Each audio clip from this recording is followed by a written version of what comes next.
yes, sir. Hey, good morning, good morning, good morning. Y'all know what it is. We are back and ready to give y'all what y'all want. It's your boy Trey, my man Bishop, our fan, one of the fan favorites, Ron Loe, aka the Professor. Gentlemen, what's good with y'all? What's going on this morning?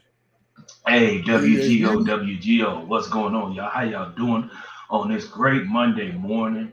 I know some of y'all are probably disappointed because it is a Monday, but it is what it is, man. We just had a great weekend. Me and my frat brother here, Trey, had an amazing weekend in Houston. It was our Founders Day weekend. Founders Day being yesterday. Enjoyed it. And we also know, just because it was Founders Day, we did not forget that it was NCAA Women's Basketball Championship game Hmm. between South Carolina and UConn. Almost got about to say Duke. UConn and South Carolina played last night for the women's championship. We're gonna get into it. What's good, Ron?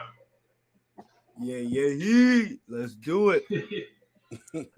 What's been up, Ron? What you been doing the last couple of days, man? We ain't seen you in a second. I've been busy celebrating North Carolina. My bad. Oh, that's what's up. Nah. That's what's up. We're gonna definitely, Still a game left, bro. yeah, we gonna get into that too, of We've course. already But he we've already won. I know prematurely, I already won. I know it's Duke, The premature, tournament's ain't it, over bro? for. We did the Lord's work. You a few hours early. You're a few hours early. The game ain't until 9 o'clock Eastern time. was Goodbye, Duke. are you? Yeah, I was about to say. Are you basically saying that that was the championship? The North can Have a good send Coach K retirement, about his Coach one. K. Have a good retirement, Coach K. I hope it hurts. That's crazy. Oh, what's good, y'all? So of course, like you saying, get into this. Uh, Yesterday, last night's women's NCAA championship, as number one South Carolina was able to knock off and get the dub as they win there another natty with a 64-49 victory over number two UConn. South Carolina wins the second title under Coach Don Staley.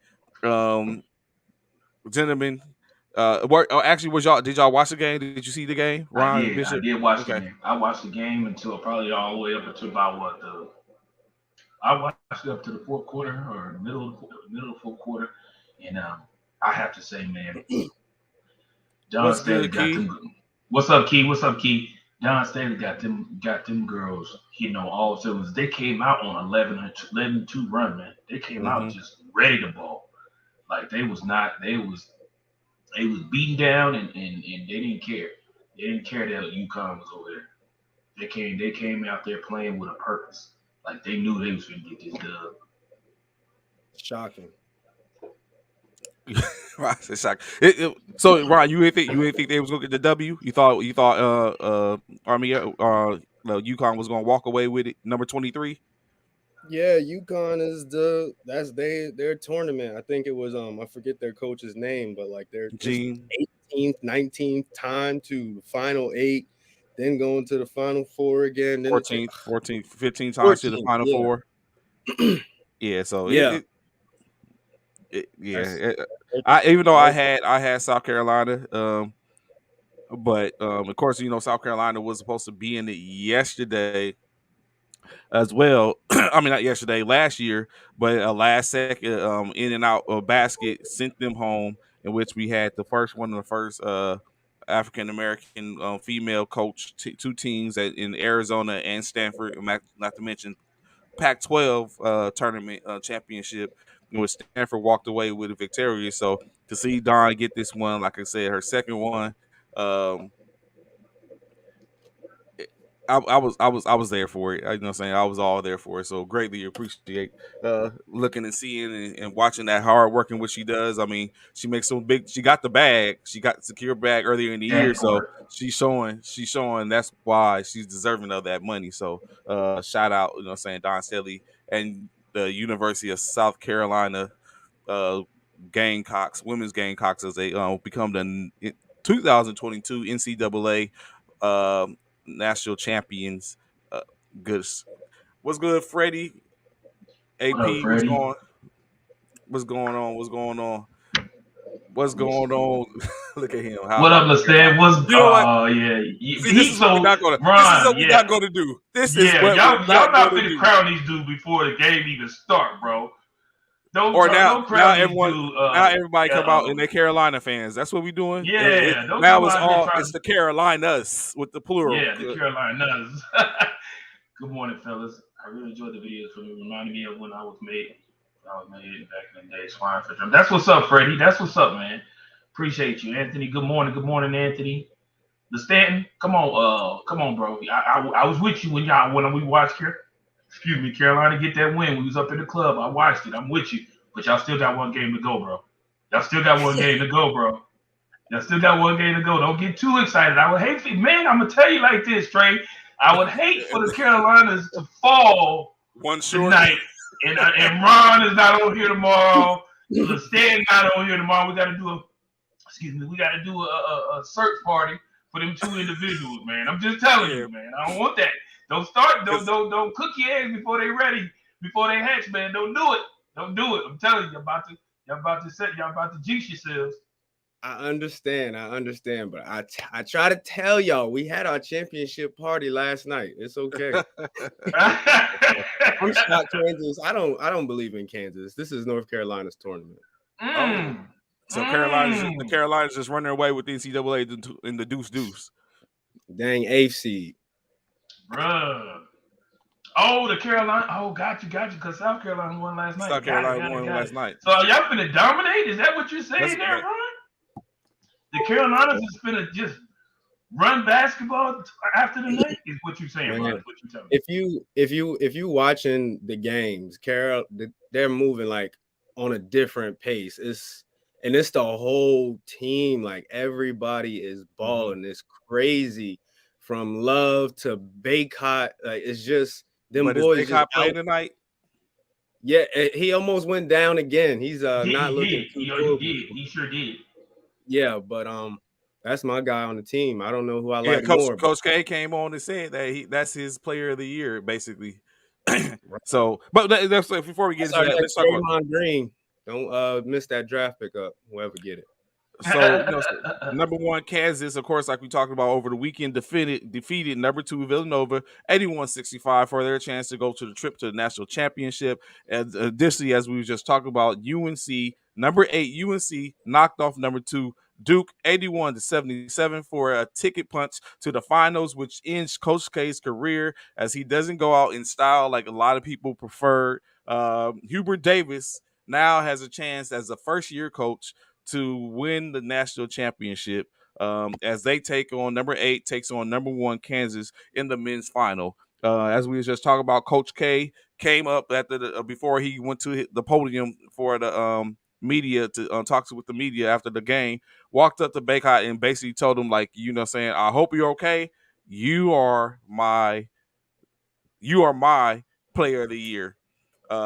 In saying that, gentlemen, what does that say with a person like Coach K walks up to the op, in this case?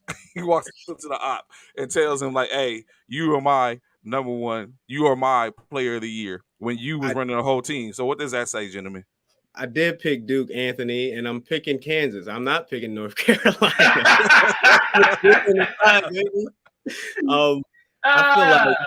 I feel like Paolo Banchero, my favorite player this year, looking at Coach K sideways, like, huh? You just gonna disrespect me? That's what I'm saying. Like, how Coach K? That's why I'm leaving. You just ruined it for the whole squad. Wait a minute, what did I miss? What happened? So Coach K walked up to Badcock last night or after the game and basically told him that you're my player of the year and he's hope you okay. When you got Panchero, your top player on your own squad, in which you ain't said you're walking up to this other player and saying you're my player of the year. Oh, come on, man. Y'all know what that is. Y'all know what humble. That is. Not only being humble, but the fact of the matter is he did that to try and put because everyone knows that was going to be, including himself, that's going to be broadcast because he's the coach of the opposite team. So he did that to put a spark under his player. to get his player to come out and play. You know what I'm saying? The other player to come out and play a great game. That's all that is. And it's I don't be laughing, but I do be amazed by the amount of passion that these young gentlemen have, or the young ladies as well, or anyway in sports, because when you're at that point and you take that L, the emotions run deep in them faces, and especially for these younger generation, for the younger generation like Panchero, you've seen it in his face. Um, it's just something to see. Like you say, sports goes way beyond that, in which is just the entertainment. It goes so much deeper. Appreciate JD. What's up? How's it going out there in Oregon, sir? Um, so yeah, so it's crazy. Joe, what But up, Fred? What up? What up? What up? What up? What welcome up, Fred? back, welcome back, welcome back. CNN, what's going on? So yeah, but yeah, I feel like Ron, like how dare you, the audacity? Like I didn't sit up and put everything on the line for you, and this is what you do. Right. I don't foresee AP. I don't foresee that.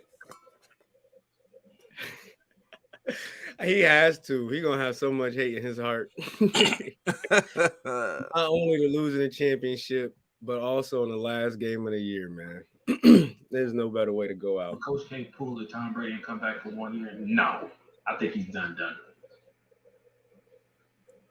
So Tom Brady can come back, but Coach K can't? No, it's a difference.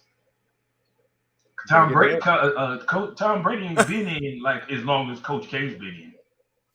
40 years. Yeah, come on, man. That's a whole different animal. That man tired. And we all saw tired, boss. But I'm afraid, and I hate to say this, and I'm saying this with caution. What happened to the last coach that retired like that? Yeah, you're talking about Paterno. Mm-hmm. But you gotta think it was a little bit different Paterno because it was a lot. He had some other stressors going on at the end of the day. That's true. He did. He did. His whole legacy was disintegrated in a matter of months. You gotta think when you remove a man's statue, right? For some, right. Yeah. Shout out to the strippers. I'm sure the players. He said, "Shout out to the strippers." The players love Coach P. That part, bro. That part.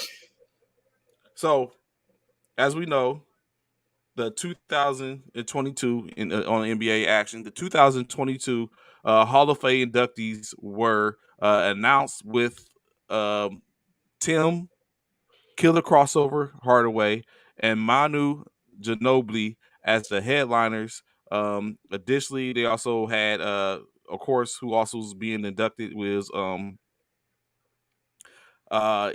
me go back to it. Of course, we have two-time college national championship Swin Cash, who isn't her father Karl Malone, former NBA coach George Karl, longtime college coach Bob Huggins, WNBA two-time Olympic gold medalist Lindsay Whalen, former WNBA coach of the year Marianne Stanley, and the former official Hugh Evans, as they round out the 2022 inductees for the Hall of Fame. What do y'all think of Tim Hardaway and Manu Ginobili getting a call and getting called up and making it into the Hall? Who, Tim Hardaway and Manu Ginobili? Yes. I'm kind of surprised about Tim being a Hall of Famer in a way. Really? I mean, not taking anything away from his game, but I feel like did Tim really? You two-step Tim Hardaway? Did he have that many accolades? I'm assuming he did because he made it a Hall of Fame. But I know Manu has some championships being in here in San Antonio, but I don't think Tim win a championship. No, he did, right? Did he? I don't think he close. did. I don't think he did. But so it's I see the look on Ron's face. He's like, I'm trying to figure out the same thing. But so like we was telling you before, Chris Mullin and Mitch Richmond are both in the Hall of Fame. How does Tim not get in when he was a part? That's another one, bro. Like, They're both in the Hall of Fame. So how does Tim not get in when he was a part of one of the original big threes in Run TMC? Right, Run TMC. I remember them. Yeah. So how do you not as well a member? That's like we go to the Media Hall of Fame and I don't get in, and you and But me Ron and sitting Ron in do. there. Yeah. Right. Right. It's like, wait, what? It's like, wait, what's going on here? Like, you know what I'm saying? How is trade out of part when they, you know, say they did did all that together? How is trade out of part? And so it's like, well, what's going on? So it's like, how can you move? I mean, we all know Chris Mullin was. I mean, Chris Mullin was. Go ahead, Ron. That's a great point, Trey. You really made me get some of the hate and shade out of my heart. I was about to come at him, and I'm just like, they let anybody in. I don't even know about Mono getting in like that. Oh, really? Wow, really? It's a debate. I mean, those is Tim Duncan's championships, but I feel like maybe to fix the Hall of Fame, you shouldn't have like Chris Mullins, Tim Hardaway all getting in. Maybe you just put TMC in the Hall of Fame as a group. The group. And not each individual, but no, congratulations to him and Mono. I know they love to see it, so they got great legacy. I like this. So hold up, is John Paxson or Steve Kerr are not in the Hall of Fame, correct? I think so. Like no one outside of Rodman and Pippen are in the Hall of Fame, correct? From the Bulls team. Sounds about right. I think that may be right. I think Kerr made it in through the media, which is crazy. Really? I think he got inducted into the Hall of Fame for media. Or was it for? I know they're in the Hall of Fame for the 72-10 win team. The Bulls, that team, I think they're in the Hall of Fame for as well.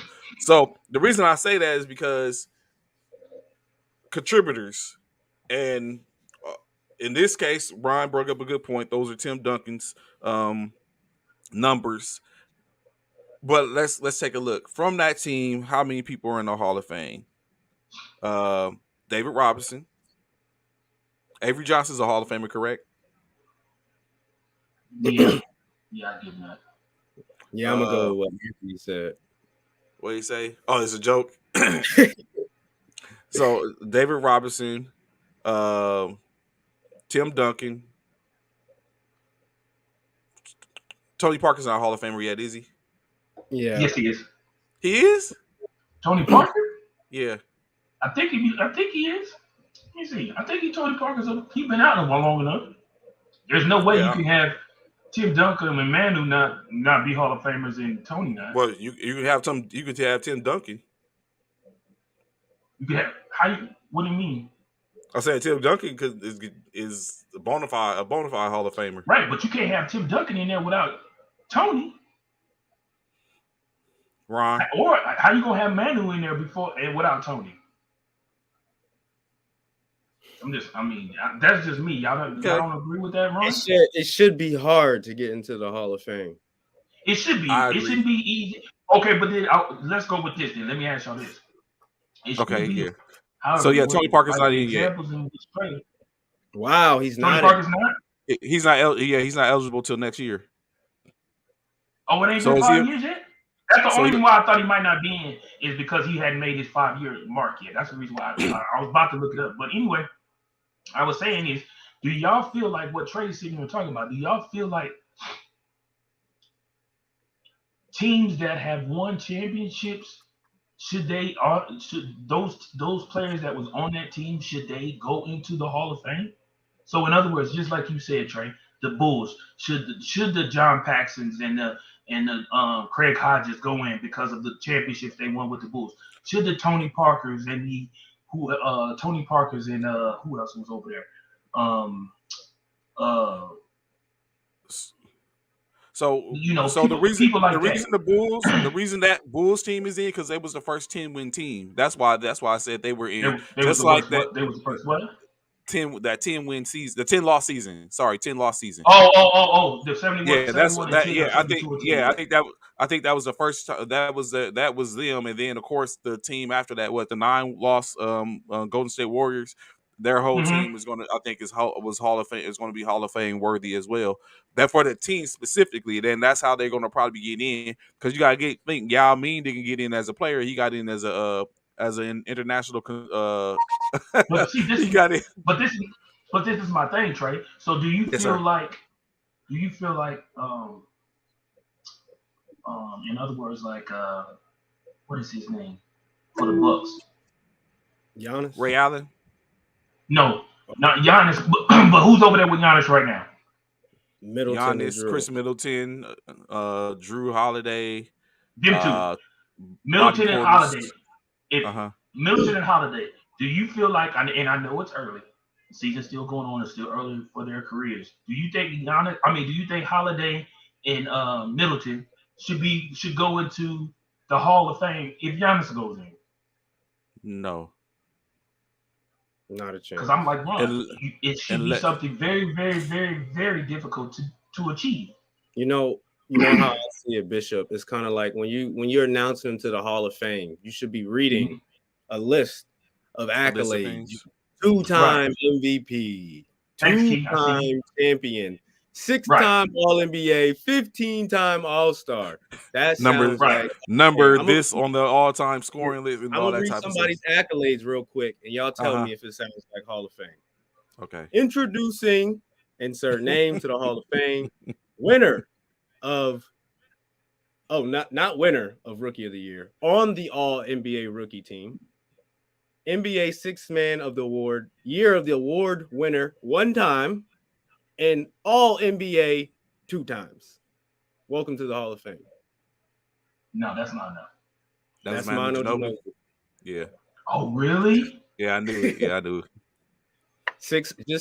6 man of the year. Time, which he should definitely have a couple of 6 man. Like Lou Williams has multiple. How Manu Ginobili played off the bench and he only got 1. So I'm like, wow. So now that brings into question: Is Lou Will a potential Hall of Famer? Is Jamal Crawford a potential Hall of Famer? No, because that's all they got. That's all you're going to be reading is Carmelo Anthony a future Hall of Famer? Yes. Yeah, because when you read his, you read 20-time All-Star, top 15 in points, rebounds. Yeah. That's it goes back. I didn't know that. I didn't know that, Ron. I didn't know Manu's accolades. I know he had a few. I knew he was a 6 man. I didn't know he was only 1 6 man though. I just knew he had one. So, but then of course, if you add those are individual. But if you add he was a 3-time champion or 4-time champion. Yeah. So that type of stuff in which we know he maybe that was the way heavy part because he was a 3-time champion. Maybe don't let me leave off the Konex Award for him as well. He won that, whatever that was. What the hell is that? Now, Tony Parker, he won Finals MVP one of them runs. So when you read that for him, I kind of like, you were the best player in a Finals and y'all won. That's a huge accolade. That sounds like Hall of Fame. Yeah, that's a huge accolade. If you were the MVP of the Finals, yeah, that's big. So I asked y'all gentlemen while we're currently here for, let's say, for the NBA, what is it that you think? I think Ron touched on it a little bit and started speaking about it. What is it that you believe should be a precursor for you getting the Hall of Fame? Is it individual accolades? Is it team? Is it a mixture of the both of them? Like, what should be? Like Ron said, it should be hard.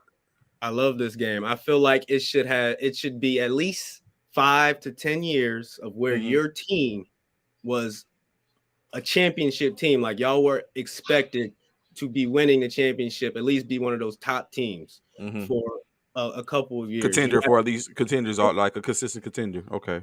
I wouldn't say you have to have a Finals MVP, but I would like to see that. Like Steph does not have a Finals MVP, and I don't think he ever will. But is Steph a Hall of Famer? Absolutely. Absolutely. Yeah. Without question. So Absolutely. now, Yeah, because I was about to say in that same breath, is Andre Iguodala a Hall of Famer? Ooh, that's a good they gonna He, question. let him in.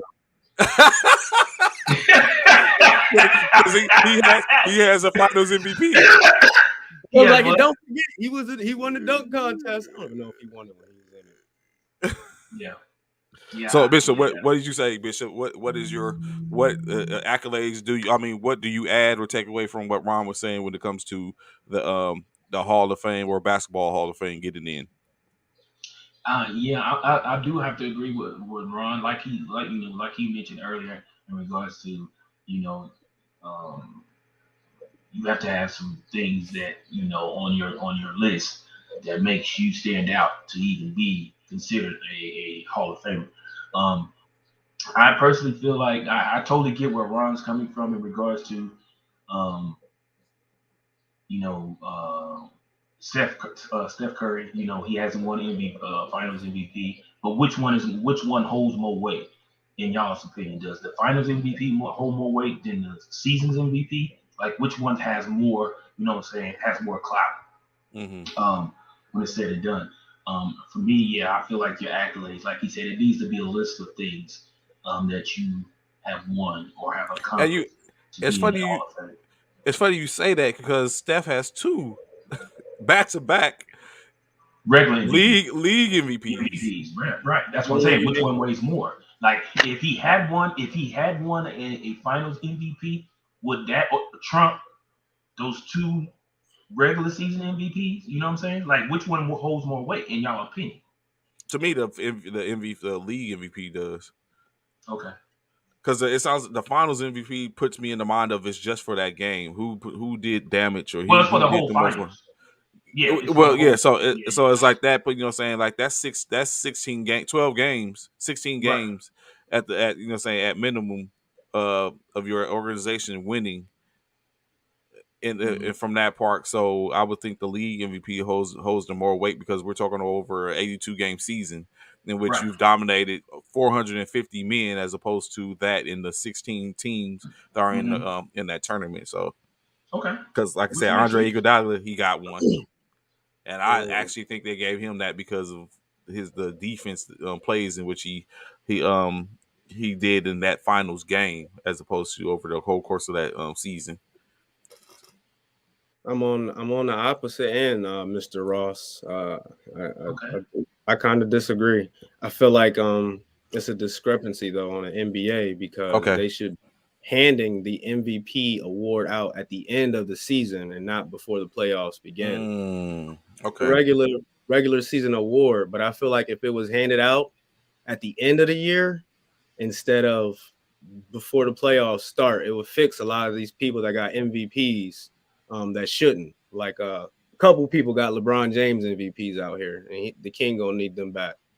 Um, James Harden stole one of LeBron's.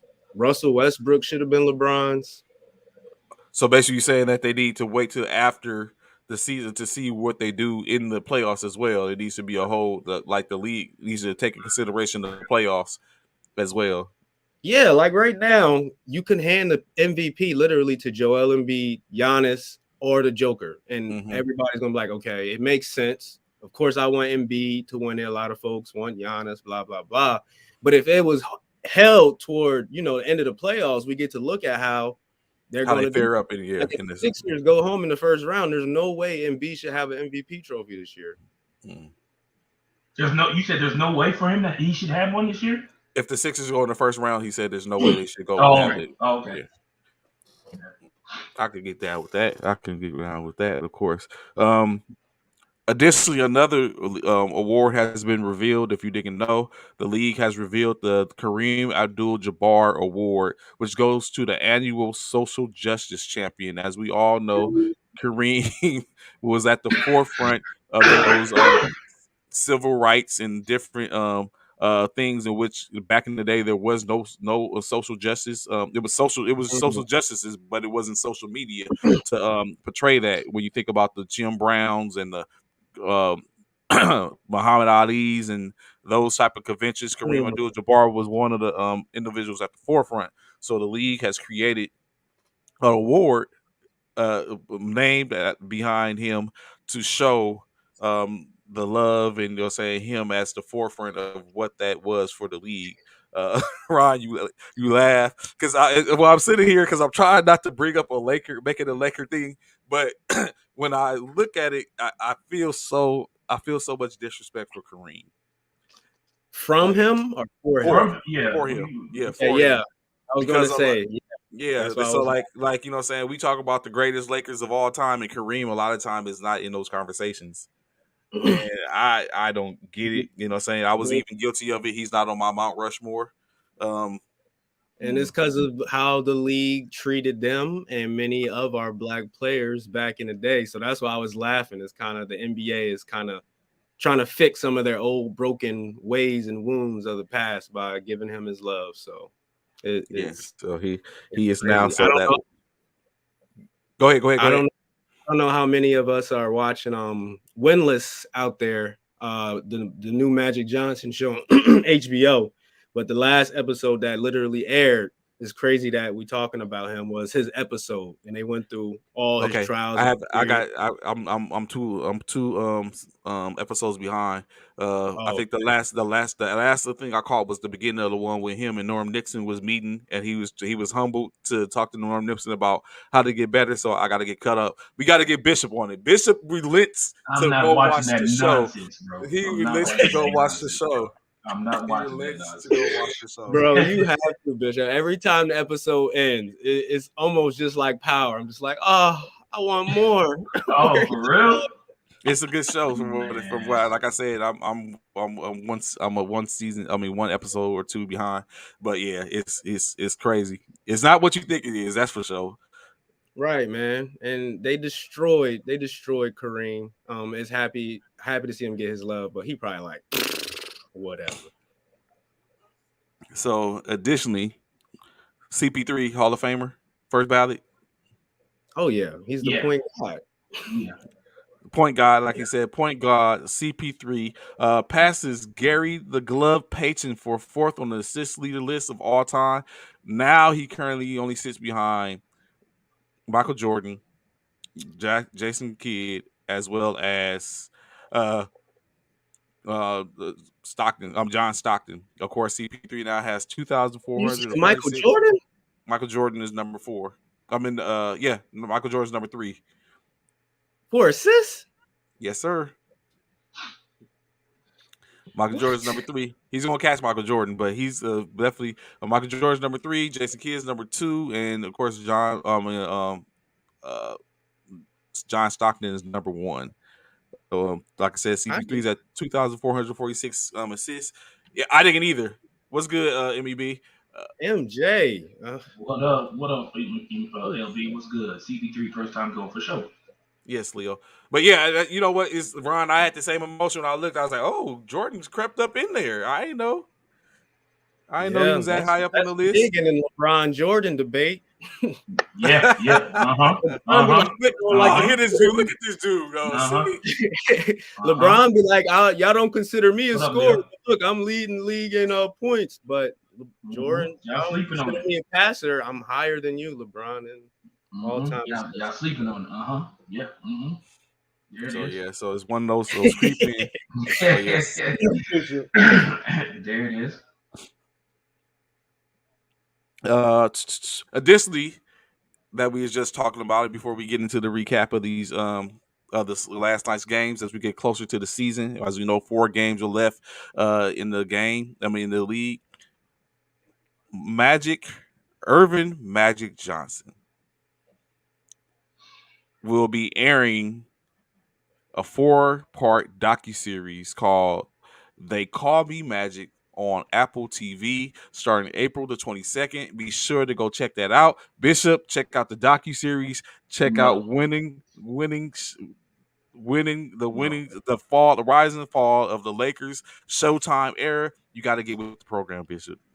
No, it's all right, man. If you watch it, is not an admission to the love for the Lakers. You're just watching for good entertainment and media content at that point. It's not meant. No. We're not going to assume that you're a Laker lover if that's the case. No, you're safe. You'll be safe. But yes, nope. Michael Jordan. I mean, correction. Magic Johnson has his own docuseries coming out. So bringing this up, gentlemen, I ask y'all this question: what do you think of the sports series, this docuseries, in which we've always had, like the 30 for 30s and ESPN and stuff like that?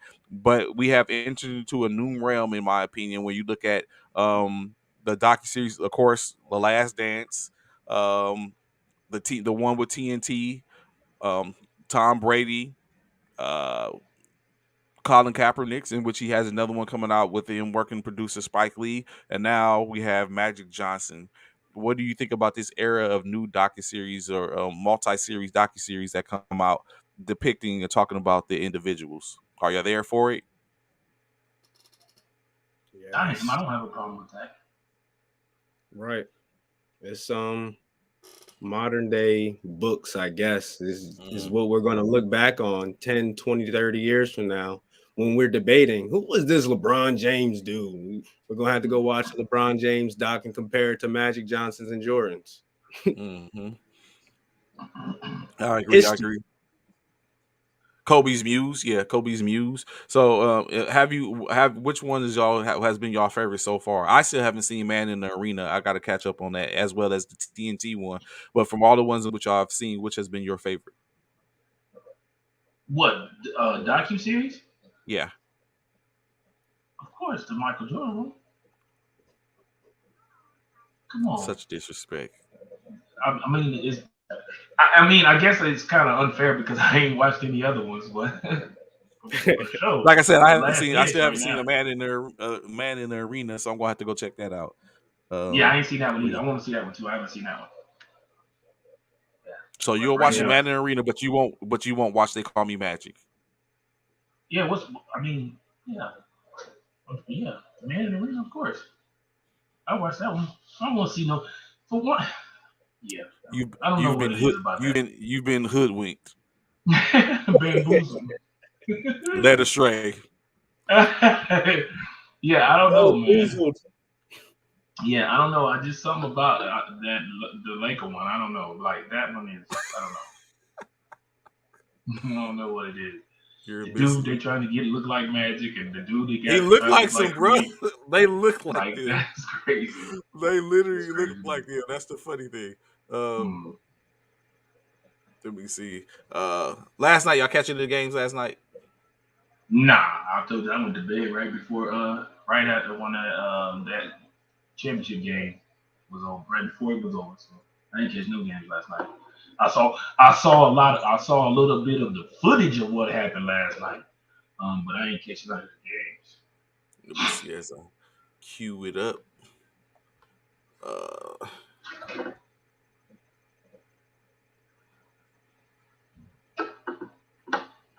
so like I said, we're getting closer to the end. I was interested to see. I know Ron is on here, all bushy tail and right eye, as you know, one of the games, one of the games last night. But let's get into this first one, gentlemen. I did not know PG was so was that wanted and needed. Like since he's come back, the Clippers have been Yeah, yeah, putting work. yeah, yeah, yeah. People slept on PG. PG say, "Oh, okay, yeah, yeah, y'all talking bad about the Clippers because I ain't on the court. Don't worry. Let me explain something to you. Let me show y'all something. So of course, Yeah, last PG night coming in. the New Orleans Pelicans traveled to Los Angeles to take on the Los Angeles Clippers in the Crypto.com arena. At that point, the Clippers winning 119 to 100, improving to 39 and 40. Um, just 3 games short of on their season, as they have an opportunity to end with a winning season. The Pelicans dropped to 34 and 44 as they continue to hold on to their play-in. Actually, all of them are in the play-in at this point. The Pelicans were led by CJ McCollins, 19 points, 3 rebounds, 4 assists. Contribution from Brandon Ingram as he scored 15 points, 8 rebounds, 4 assists. Jackson Hayes, the double with 12 points, 10 rebounds, 3 assists, 13 points from Herb Jones, 10 from Larry Nance, and Additionally, 10 from Najee Harris. The Clippers, led by Marcus Morris Sr.'s 22 points, 4 rebounds, no assists, 15 points apiece from Terrence Mann and Paul George, as we had the hot hand knocking down 4 3-pointers in the first half. 12 points from Isaiah Harrison, 11 from Reggie Jackson, 16 points, 14 rebounds and assists from center Ivica Zubac. Uh, Paul George has come and lit a fire, I guess. They still without superstar Kawhi Leonard. Uh, I ask y'all this as I look back on this. Ron, do you believe if CJ had gotten there a bit earlier, this Pelicans team would be in a different position? You have to say yeah, without a doubt. He Bishop, you definitely agree? wins the whole game. He helps develop the rookies. He helps bring the team together. So the longer someone like CJ is on your team overall, is how you stay developed. I mean, your team gets better. You can look at Portland as an example. Like, He left look and at they fall off. as soon as they fell apart, and how did him and Dame stay together so long? Because CJ was well grounded and provides everything he do. Mm. Additionally, the Golden State Warriors took on Sacramento up the coastline and across the bay in Sacramento, coming out victorious 109-90, improving to 50-29, while Sacramento falls to 29-50. The Warriors led by 25 points from Andrew Wiggins, 22 points from Jordan Poole. Damian Lee contributed 11 points, 19 points from 17 points from Jonathan Kuminga. Of course, last night the Draymond Green 6 points, 7 rebounds, 5 assists. As that's his continued stat line for the most part, he always gives that. Kevin Looney in 15 minutes of play, 0 points, 2 rebounds, 1 assist. Um, Gary Payton Jr. 19 minutes, 2 points, 3 rebounds, and no assists. The Kings were led by Harrison Barnes, 18 points, 10 rebounds, 1 assist, 17 points, 6 rebounds, 2 assists from Damian Jones, 14 points, 4 rebounds, and 4 assists from Dante DiVincenzo. Besides that, that's where it stops at for the Sacramento Kings, as they get forward to continue and look forward to the Lottery. yes, the lottery. And I take a second to laugh at Sacramento, man. Please go ahead. So they have been one of the hottest target teams to make trades because they got all these pieces. Mm-hmm. They could have made a great trade to the Lakers, got Buddy Hield out of there, and got all these pieces back. They couldn't make it work. Shame on the Kings. The Lakers won another W. Sixers was literally trying to gift wrap them Ben Simmons and a couple other pieces. What were y'all doing? How do you not make that trade happen and get those assets? Nope. We're going to trade our best player, our youngest and most shiniest prospect away for what was that dude from the Pacers, man? DeMontis. I Irrelevant, mean, he's not. Yeah, he's not going to be in the play-ins. And they made that trade to get in the play-ins, and here they go sitting in the 13th seed. The Spurs ended up playing better than them. The Pelicans and the Clippers all made it ahead of Sacramento, who made the biggest and splashiest trade, dumbest trade. And here they sit watching in the lottery. So I think the Sabonis trade was in my opinion, I don't think it was a trade for them to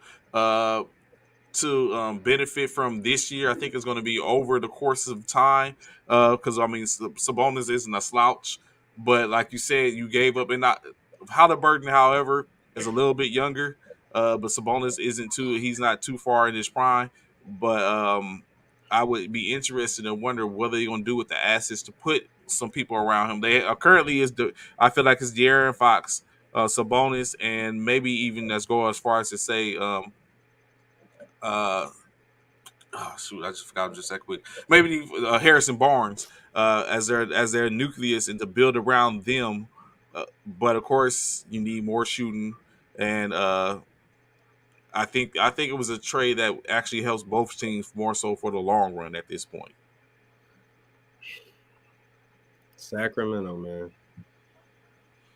And Key states he thinks when Zion comes back, they're going to have a nice nucleus in New Orleans.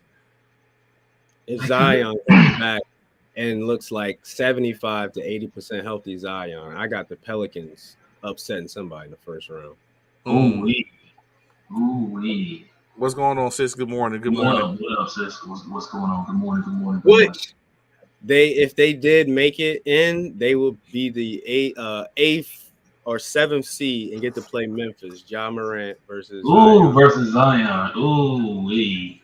Oh man. Oh man. That'll be a good Zion ducking series. these streets just like Yeah, Kawhi. good series. Come on, Leo. Don't don't laugh that hard at Harrison Barnes. Harrison Barnes. Come on, like y'all gotta remember, Harrison Barnes was a player who was sitting on his bench and did not know, and he got pulled out the game and sat down, and he did not know he was traded until after the game. So we got to give him some love.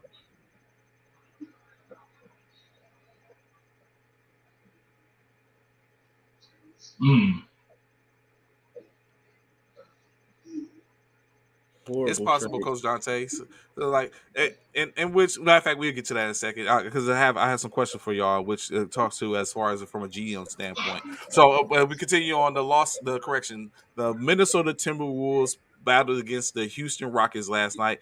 As we was coming back, Ashley Bishop, as we was coming back from the game, like coming back from Houston last night, I thought about going to this game. I thought about like let me catch this game right quick before I leave. But I relented and I was feeling kind of sleepy. I probably would have went there and fell asleep. But Be honest. Yeah. But of course, like you said, the Timberwolves faced off against the Rockets, in which earlier scored 31 points from the rookie sensation Jalen Green, as he has seemed to come in more into his own as the season has progressed. But of course, is not looking to. He's with the Rockets. I mean, what can we say? 31 points, 2 rebounds, 5 assists for Kevin Green. Jalen Green. Kevin Porter Jr. 21 points, 6 rebounds, 8 assists, 30 points from Josh Christopher. And 11 points from Kenyon Martin Jr., who I think caught the body of the year. Ooh, Diddy. That was nasty. Ooh. I heard he filled out his retirement paperwork after that. He probably should have, bro. He probably should. He probably should, bro. It was nasty, bro.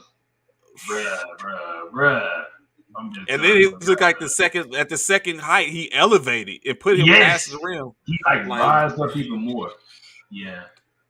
Of course, like you said, it was unfortunate from Houston. That was about as far as the good times went, as they lost. Like you said, 139, 133, 132. Anthony Edwards, 33 points, 4 rebounds, 5 assists, 28 points from the Big Cat, 22 points from D'Angelo Russell, 10 from Jalen Noel. Malik Beasley contributed with 12 points. Gentlemen, what do you think of the Minnesota Timberwolves future? Do you think that's a bright future? Yeah. Yeah, I think the Timberwolves got some things coming. You know, Big Cat out there playing good ball, man. The Timberwolves are coming into they're coming into their own. I think they have a great chance to I think they'll even get past the first round, maybe even the second, depending on who they play. So I'm looking at the Timberwolves being a team to be reckoned with. As long as they keep playing the ball and no injuries, I feel like they'll be straight. The youth movement is bringing in some good ball. Yeah. Portland Trailblazers took on the San Antonio Spurs. Like, you know what? I'm disgusted in the NBA's season scheduling. Why? I'm truly disgusted because these games, like, you know what? No, I'm not going to do that. I'm not going to do that. So, as he said, Portland took on the San Antonio Spurs in San Antonio last night. It wasn't a good sight as they lost 92 to 113. As we know, Portland's 27-51 now, so they're definitely looking at, as Ron said, the lottery. We look forward to see where they fall in that order. They're led by Ben McLemore, 19 points, 1 rebound, 3 assists, 13 points from Drew, 13 from Drew Eubanks, 14 points from Greg Brown. Additionally, another 19 points from Keon Johnson. The Spurs, 28 points from Keldon Johnson, 18 points apiece from Zach Collins, as well as Trey Jones, 12 points from Bates Diop, as the Spurs were able to get the W and continue to stay above the Lakers as they have a 1 game lead, as well as a the tiebreaker in the Lakers as they currently hold the number 10. That's why you was about to give that shade to the scheduling. I see now. The truth, hey, it showed its ugly head, Hey, Ron. It showed NBA, its why ain't ugly y'all making the Spurs play somebody hard? head. Yeah, it showed its ugly head, Ron, right there. He just gave it out right there. Oh I man.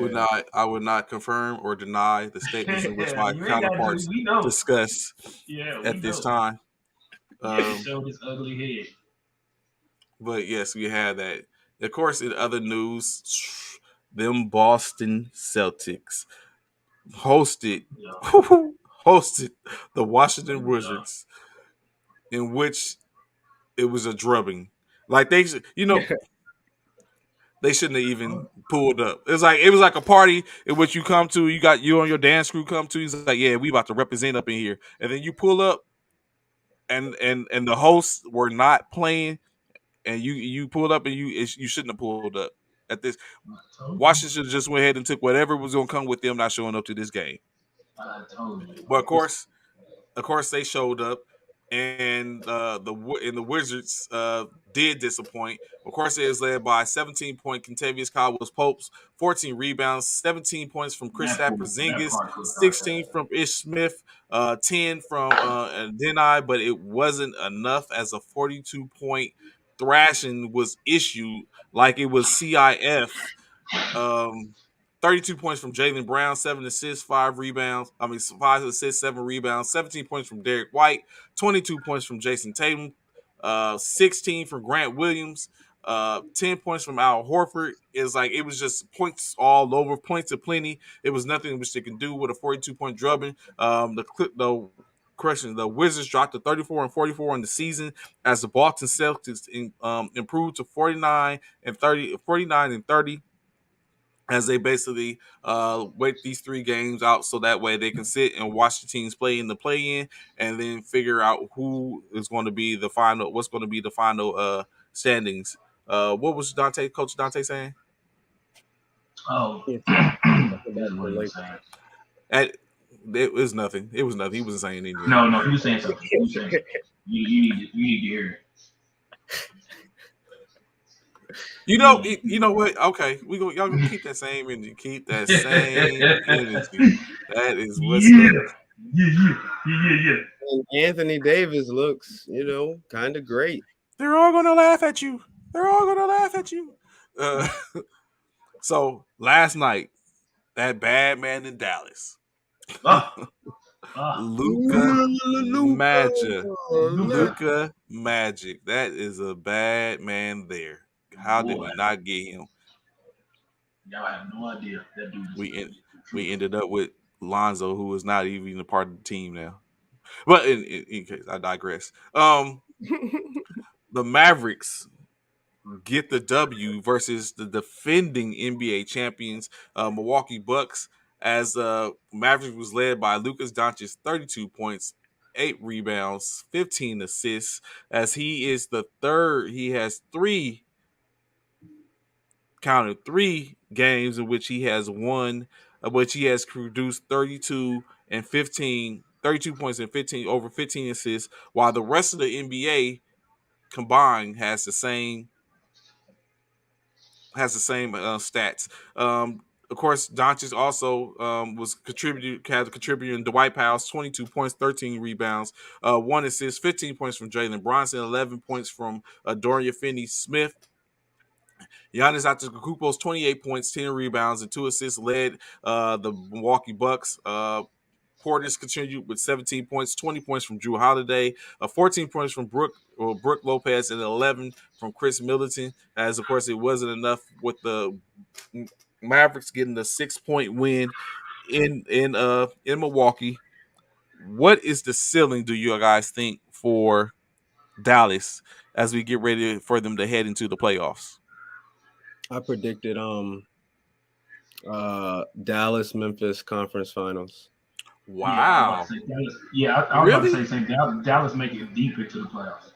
Yeah, Ooh. Dallas gonna make it deep into the We playoffs as talk long about as Luka stay healthy. we're talking about a whole different. That was even on my radar. That's interesting. Yeah. If I feel like if the Lakers and LeBron and AD aren't running and the best team out west, there's nobody that can beat Luka. I don't think the Suns can beat Luka. I don't feel like the Oh, Warriors wow. I don't can know beat. about that now. I feel like I feel like the Suns. I feel like it'd be the Suns The the back. thing about Luca is it doesn't matter who he's playing against. When you play Mm-hmm. with Luca, you're playing his game because Mhm. he's the one, he's the puppet master. He's Mhm. controlling the offense and the defense. He has the slowest tempo in the league. He's slowing everything down. He's taking Mm-hmm. control, and what you can count on, and it's always going to be a close game because he's not going to let your team get out and run and do what y'all need to do. He's going to stay control and stay pace, and he's going to be in every game. And when it comes down to those last couple of shots, you taking Booker over Luca? I'm not. Only Steph. Actually, you know what? Actually, I am taking Booker over Luka. You I said am. you are going to take Booker? Mm-hmm. Over Luka. I am. All right. Yeah. I have to. That's gonna be our second round. What's yeah. Yeah. I'm with you. You right. uh, I gotta take it. Additionally, last night the Los Angeles Lakers hosted the Denver Nuggets in one of their um, last games, as they have the hardest game in the season. But they are an NBA professional basketball team, and we won't go One, away two, from three, that. We'll leave it at Cancun. that. So the Denver Nuggets was victorious 129-118 in LA. Denver improving to 47-32, while the Lakers dropped to 31-47 as they was led by Anthony Davis' 28 points, 9 rebounds, 8 assists. Russell Westbrook with a double-double with 27 points, 10 rebounds, 7 assists, 17 points from Carmelo Anthony, 10 from Avery Bradley.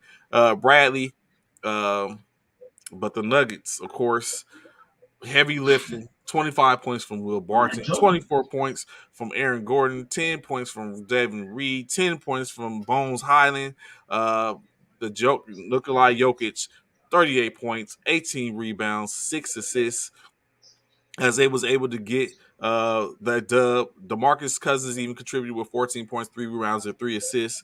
So, gentlemen, as we know, Jokic has scored 35 points on 65% shooting in 3 consecutive games, which is tied for the league's longest streak in NBA history. He's tied with 4 other players in which you might know. Wilt Chamberlain did it in 1967. Adrian Dantley did it in 1982. Charles Barkley did it in 1990. And Shaquille O'Neal did the same feat in 1993. So I ask you guys, does this continue to add to what we may know as a Hall of Fame career for Jokic? A Hall of Fame career? Yes. Do you think Jokic is a Hall of Mm, Famer at this point in his career? not yet. Not in my I opinion. think He's not there yet. if I had to give a prediction, I think his career is going to play out kind of like somebody like Dirk Nowitzki, where we're going to be like, every year Joker is going to be one of the top players, and we're like, he should be going up for the championship, right? But at the end of the day, is there ever going to be enough around him? And then out of nowhere, he gets that one championship run a couple years out of nowhere. But Uh-huh. yeah, I'm just like, it's disappointing because Denver's missing their 2 best players and they're moving on all cylinders. You got to go watch the Aaron Gordon dunk of the night that Joker threw him. It was a reverse. He caught it all the way up here. It was just flew to the rim. I was like, oh my gosh, you just forget that they got talent like Gordon on their team. If they Right. had Porter and Curry, it'd be Of, cour- over. of course, with the loss, the Lakers have collected their 6th straight loss. Yeah, that's the Lakers are who we thought they were. It takes a lot The of fingers Lakers. to get up that high. If y'all realize that, you know The what, Lakers are who we thought they I were. I love these two guys because they go to kick you when you're down. Just wait until, wait until I'm able to stand up again. You know what I'm saying? And then we you know what I'm saying, I want the same energy when I'm able to stand up again. I'm I'm just not gonna saying. say it's this year, but they're gonna sit up and do damage. Ron counting out fingers. Bishop. They ain't got but 4 games left. 4 games left. Do the Lakers make it into the play-in? They have to win every single They one. have to win every game. Everyone. They And have to how win many? all the What games, four and then games they someone got has. left? They have to win their 4 games, and then they have to. And then of course, the San Antonio has to lose 2 at least. And who do they have? Who do the Lakers have left? They have a game with Denver left. They have a Lost. game. They have a game with OKC. They might Suns and win. Warriors. Yeah, Warriors, and And Suns? Suns tonight. Oh yeah, Oh, yeah, y'all. no, Suns tomorrow night. They don't have any Oh games yeah, tonight. y'all own. Y'all 1, 2, one and 3. three, 1 and 3 maybe. Because remember OKC beat them before already too, so you might be 0-4. They OKC already beat them. lost to the Pelicans, lost to the OKC. They've been put in their travel vacation. It may be a wrap. I mean, it is a wrap, bro. Oh, and that's why again we go back to Trey saying, "Oh, this scheduling," because the Spurs got to play the Portland Trailblazers again.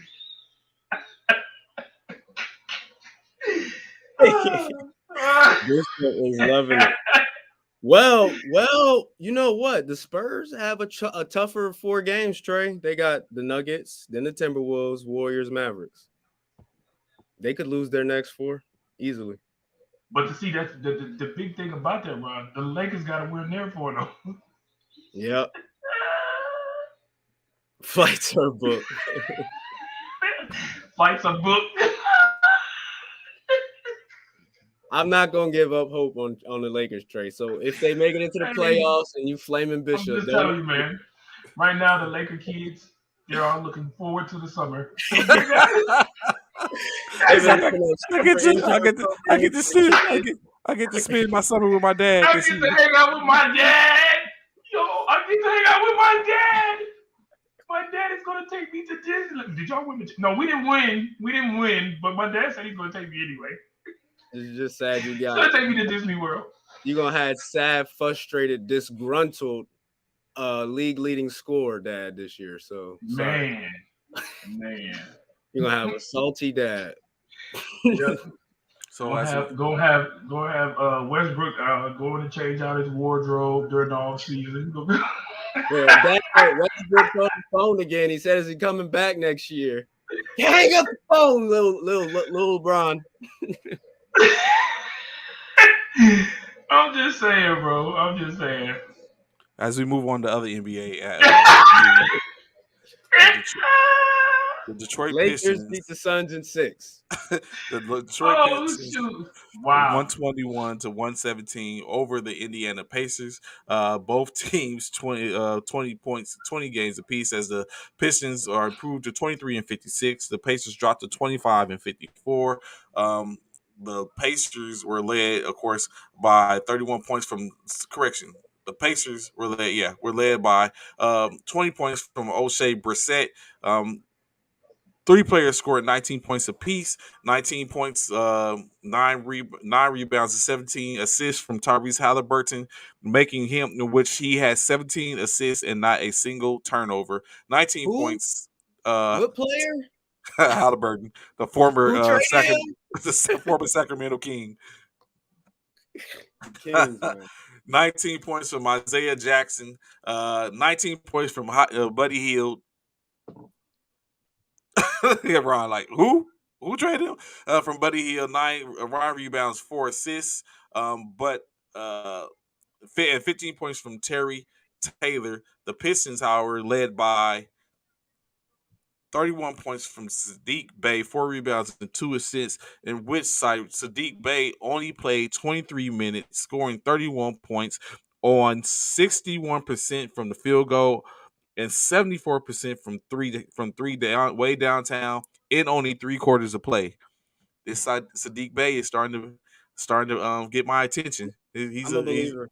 yes, he's a baller. It don't make Additionally, sense. contributions from 13 points from Rodney Magruder, 12 points from Braxton Key, Carson Edwards, their new addition, 13 points, uh, 11 points from Isaiah Livers, and 10 points from Killian Hayes. As the Detroit Pistons are starting to make a statement to where saying like we ain't going nowhere. We are a team as well, and we're starting to get our stuff together. So I look forward to seeing if the Pistons can put something together in the for next season. At this point, they're going to be a lottery. I'm not sure. I have to look. We have to go over their draft to see if they're going to be able There's to have. so many players about to be available, Trey. And I'm just like, the Pistons are one piece away. They're one piece away.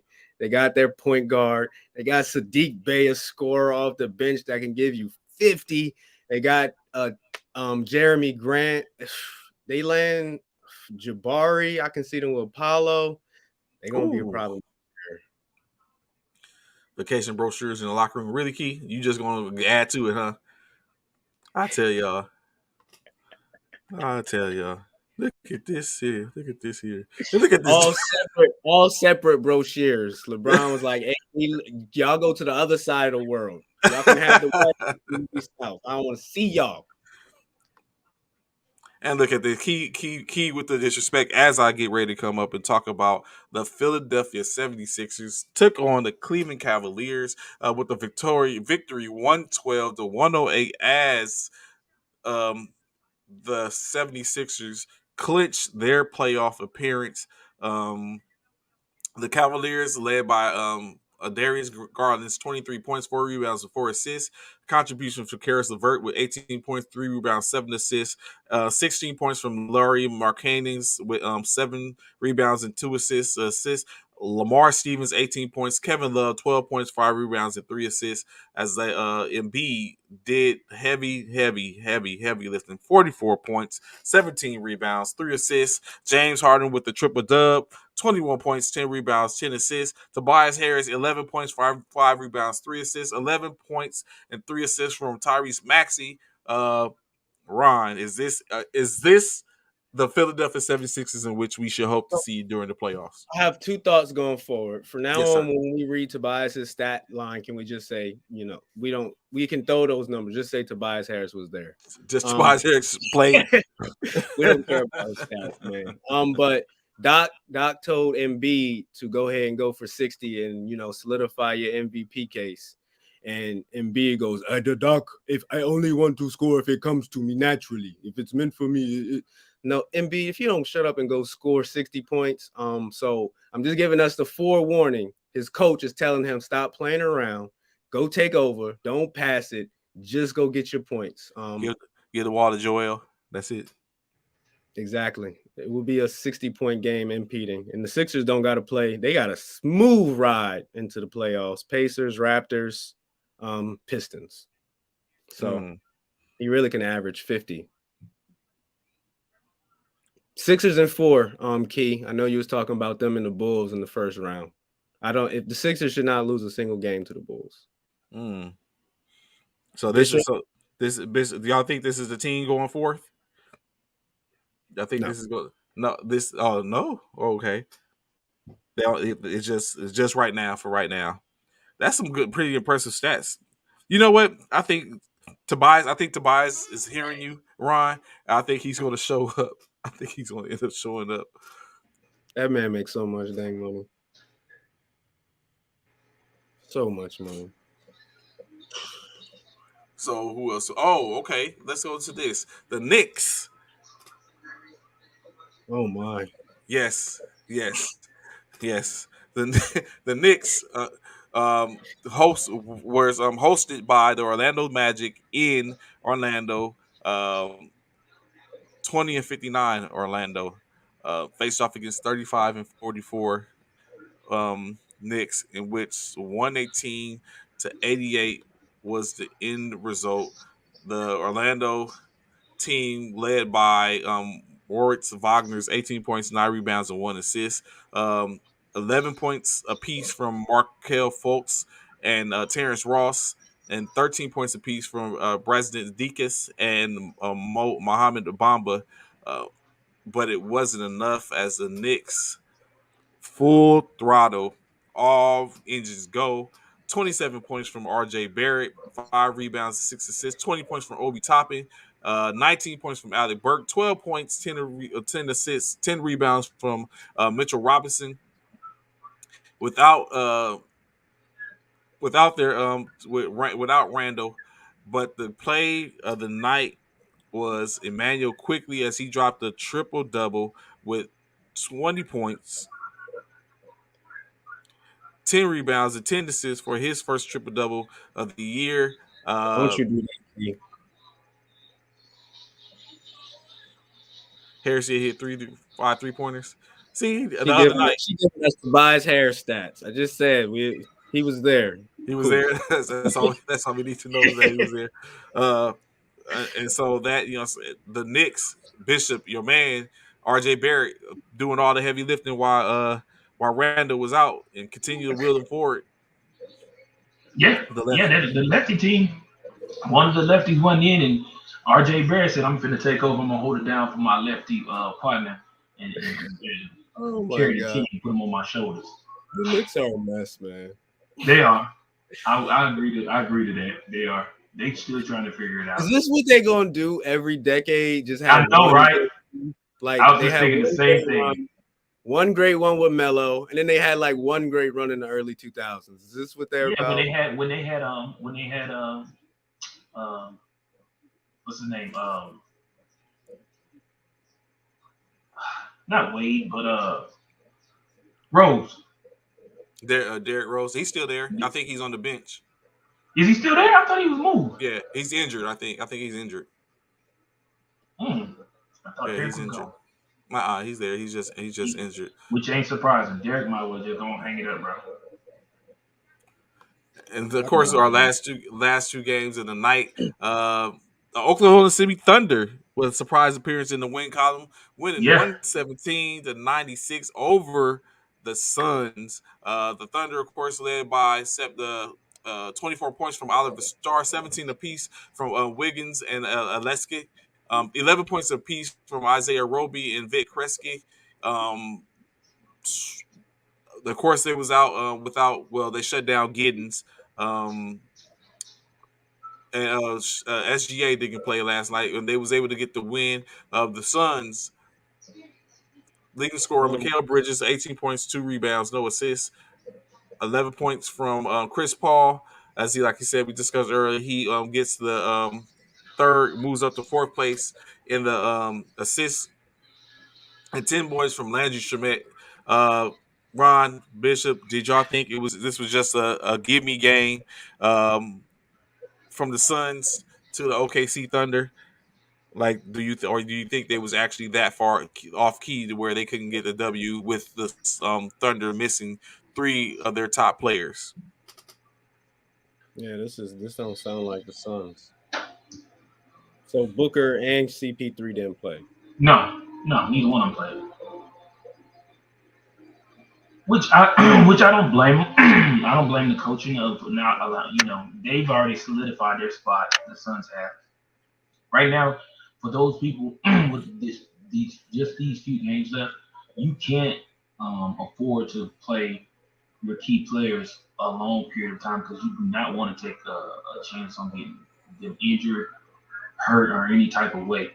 So right now, OKC beating Phoenix without their 2 star players, it is what it is. But if I'm a coach right now, I'm worried about keeping my best players healthy as much as possible, trying to ensure that we have them for the long haul in the playoffs and getting into the finals, hopefully. So I don't blame that's anybody. Now the Lakers, we know they need every single person. They probably need to call Magic back. I'm happy you brought up the Lakers, Bishop. I don't know where we're going from basketball topics, but I have a conspiracy theory that I just realized. Yes, sir. What's that? When we looking, hold on, let me cue the music. We look at the Lakers, we're always looking up the standings, like who they're going to be dealing with up. But what I just did is I looked at them down. Do we not know that the Lakers are tanking? Are they trying to lose these games? Because currently, Oh. As we have more games to talk about. You know Trey don't want to hear that. You know No, what, Trey. Ron? I like Trey. that. So It's a no, I good like that team. because the bro. No, conspiracy I theory. keep it. I Yes. keep it 100. I keep it 100. I thought about that like a week ago. I was like, these mugs is taken. Of There's course, I'm not only gonna say it 6 on here, but teams. There's Yeah. only 6 teams worse than them. That's a top 6 draft pick. Pick. How shocked Yeah. would y'all be if the Lakers win the lottery and get the number 1 pick? I wouldn't I be don't. surprised that I have to they go go. take a look. I don't think they have their pick Ooh. because remember we traded. Oh, So all them trades. Yep. They got yeah. some trades. Yeah. So All them we trades. just traded. We traded.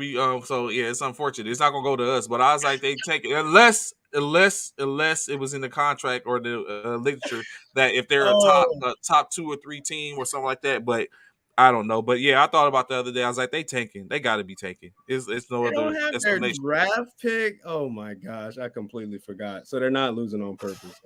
They're just losers. That part, Ron. The Miami Heat took on the Toronto Raptors in Toronto. With the return of With the return of Kyle Lowry, shows back up in the 6 with the Miami Heat, as well as very uh, as well as the return of Victor Oladipo coming back into the fray. As y'all know, he was down a couple of a great amount of games due to an injury. However, the Raptors did not have enough to fend off the Miami Heat. Miami winning 114 to 101, improving to 51-28 as they continue to hold on to the number 1 seed in the conference. Toronto dropping to 45-33, were led by Pascal Siakam's 29 points, 8 rebounds, and 5 assists. 29 points, 2 rebounds, and 76 assists from Fred VanVleet, 19 points from Gary Trent Jr., as well as 19 points from rookie Scotty Barnes. The Heat, like we said, double from Kyle Lowry, 16 points, 6 rebounds, and 10 assists. 18 points, 9 rebounds, and 8 assists from Tyler Hero. 21 points, 3 rebounds, and 4 assists from Victor Oladipo off the bench. Bam, 16 points, 10 points from Marcus Morris, and additionally, who was that? Max Struss with 23 points, 3 rebounds, and 1 assist. Miami continues to hold that position. How far does Miami go? Do we see another conference championship or NBA championship or second round? Which I think. I think they get bounced in the first. Who does it look like they're playing first in the first round? Hawks are nuts. Yeah, Hawks and the Nets. Oh yeah, they get bounced in the first round. Ooh. My opinion. The Nets or the Hawks. Definitely the Nets, but the Hawks I believe could take them out too. It's gonna be 7 games regardless. So whoever it is. Yeah. So let's look at this. Of course, we start off with the Eastern Conference, as Bishop and Rob was just talking about. For the playoffs, as we have currently number 10. Bishop drops off just at the nick of time. The Hawks jump. Correction, the Hawks jumped the Nets and pushed them down, where the Nets are currently sitting in the 10 spot, looking at playing against the Charlotte Hornets. Of course, we know the winner of that game will go ahead to play we'll go ahead and sit and wait for the loser of the 7-8 game, which at this point are the Atlanta Hawks and the Cleveland Cavaliers, in which the winner of that game will go on to play against the number 2 seeded Boston Celtics, and the loser will go on to play the winner of the 9-10 game with the chance to go play the 1 seed. So we don't know yet. It's still 3 games to go.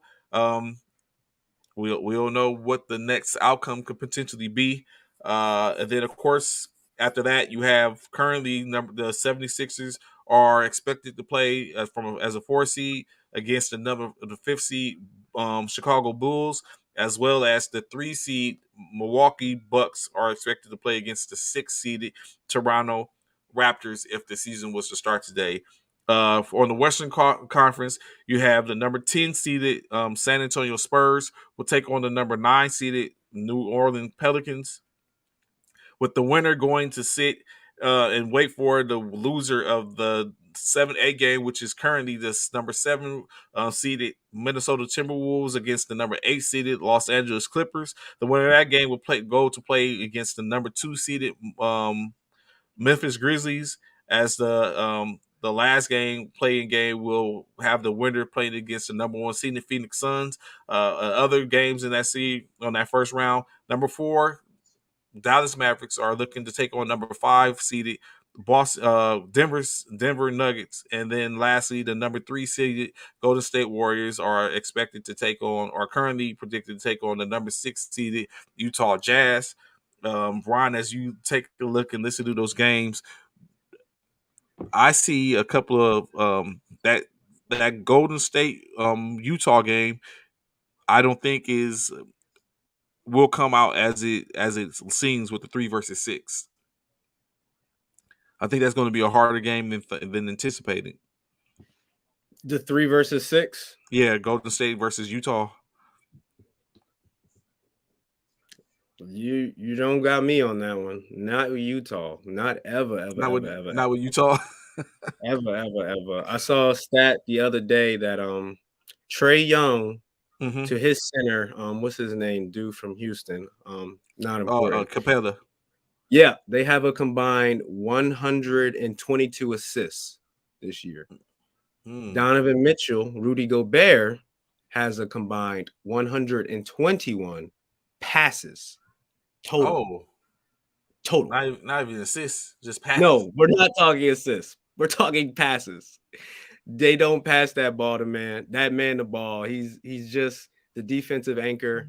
Utah free Spider Mitchell, or they got to get somebody. But I think they're blowing it up, especially if like key states of Utah get knocked out first round. If that happens, I think it's a situation where, like you were just saying, where now we look at it's time to break up and blow up what's going on in Utah. Right. They get gentlemen swept. They win one game against the Warriors, unless Steph is not healthy. That could be their miracle. But don't nobody want to see them in the second round, regardless. And then, of course, I'm looking at Brooklyn. I don't think it's the easiest path for them either. We might not even see them, let alone them get to get to the playoffs. Them boys is going home. That's why Bishop left. He doing all his laughing at the Lakers. KD gonna be booking them same flights with LeBron, dog. They're gonna meet up like, hey, just meet me here. Right. Can y'all trade me to Brooklyn? He's gonna go have a trip to see if he can get to LA. He's like, hey, dog. I was like, hey. It's like, hey, you come to LA, I go to Brooklyn. Which one? What you think is better? Let's make this work. Let's be great, KD. Let's both get this before we go. Right. So of course, like Rob was talking about earlier, the scoring title. LeBron has a extremely short, extremely short lead over Embiid at 30.27 points a game, Embiid at 30.20 a game, and Giannis at 30.8 a game as of last night. Ron, does Embiid or Giannis catch LeBron? I think Embiid does. Unless LeBron and AD decide to create right now, like, hey, we're in championship mode. I came down from 3-1. I had to win 3 finals games in a row. We can win these last ones. Let's go out there and let's ball. And if they do that, his scoring numbers aren't going to be what that means. He's going to be actually playing like LeBron and creating less scoring. Embiid, I just said, Doc is like, hey, you can go get it. Yeah. We don't even really need to play these games. We're locked in. We can go have fun. Just go ball. Think Embiid wins the scoring title, and they give him his MVP. Oh, so just he walks away with the scoring title and the MVP. So funny that you say that. Currently, when you look at this week, there's 6 players in which they have in the scoring title. I'm gonna give you a couple of stats for each of them, or what we have. Of course, the Joker, Nikolai Jokic, 27, 14, and 8 on 56% shooting. He's has it's his first 25, 13, and 6 season ever. Well, that's points, rebounds, assists. The only player top 10 in points per game, rebounds per game, and assists per game. The lowest usage percentage among candidates, and he doesn't have his top players in Murray and Porter Jr. Joel Embiid, 30 points, 12 rebounds, 4 assists. Career high in points per game and assists per game. He leads in 30-point games. Second in clutch points and shooting with 48%. And he doesn't have Ben Simmons. Or he didn't have Ben Simmons up until the half of the season. Devin Booker, 27 points, 5 rebounds, 5 assists. He's 10th with 25, 5, and 5 on a 800 season, 800 win percentage season. He's 8. He has 8 of the previous 9.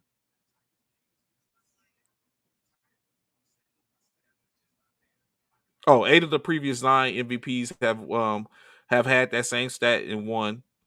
He's the leading scorer on the best team in the NBA, as well as he has 25 points, 5 rebounds, and 7 assists with CP3 on the court, in which leads to an 8-3 record.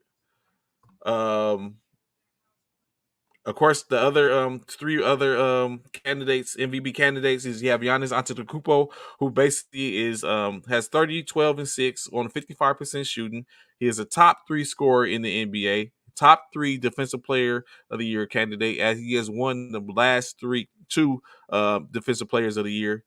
Lowest minutes per game amongst the candidates, as well as he leads in games with 30 points in the last 10 games. Last 2, Luka Doncic. He has 28. He scored 28 points, 9 rebounds, 9 assists. Only player to average 27 points, 7 rebounds, and 7 assists. Top 6 in point guards and points per game and points and assists per games.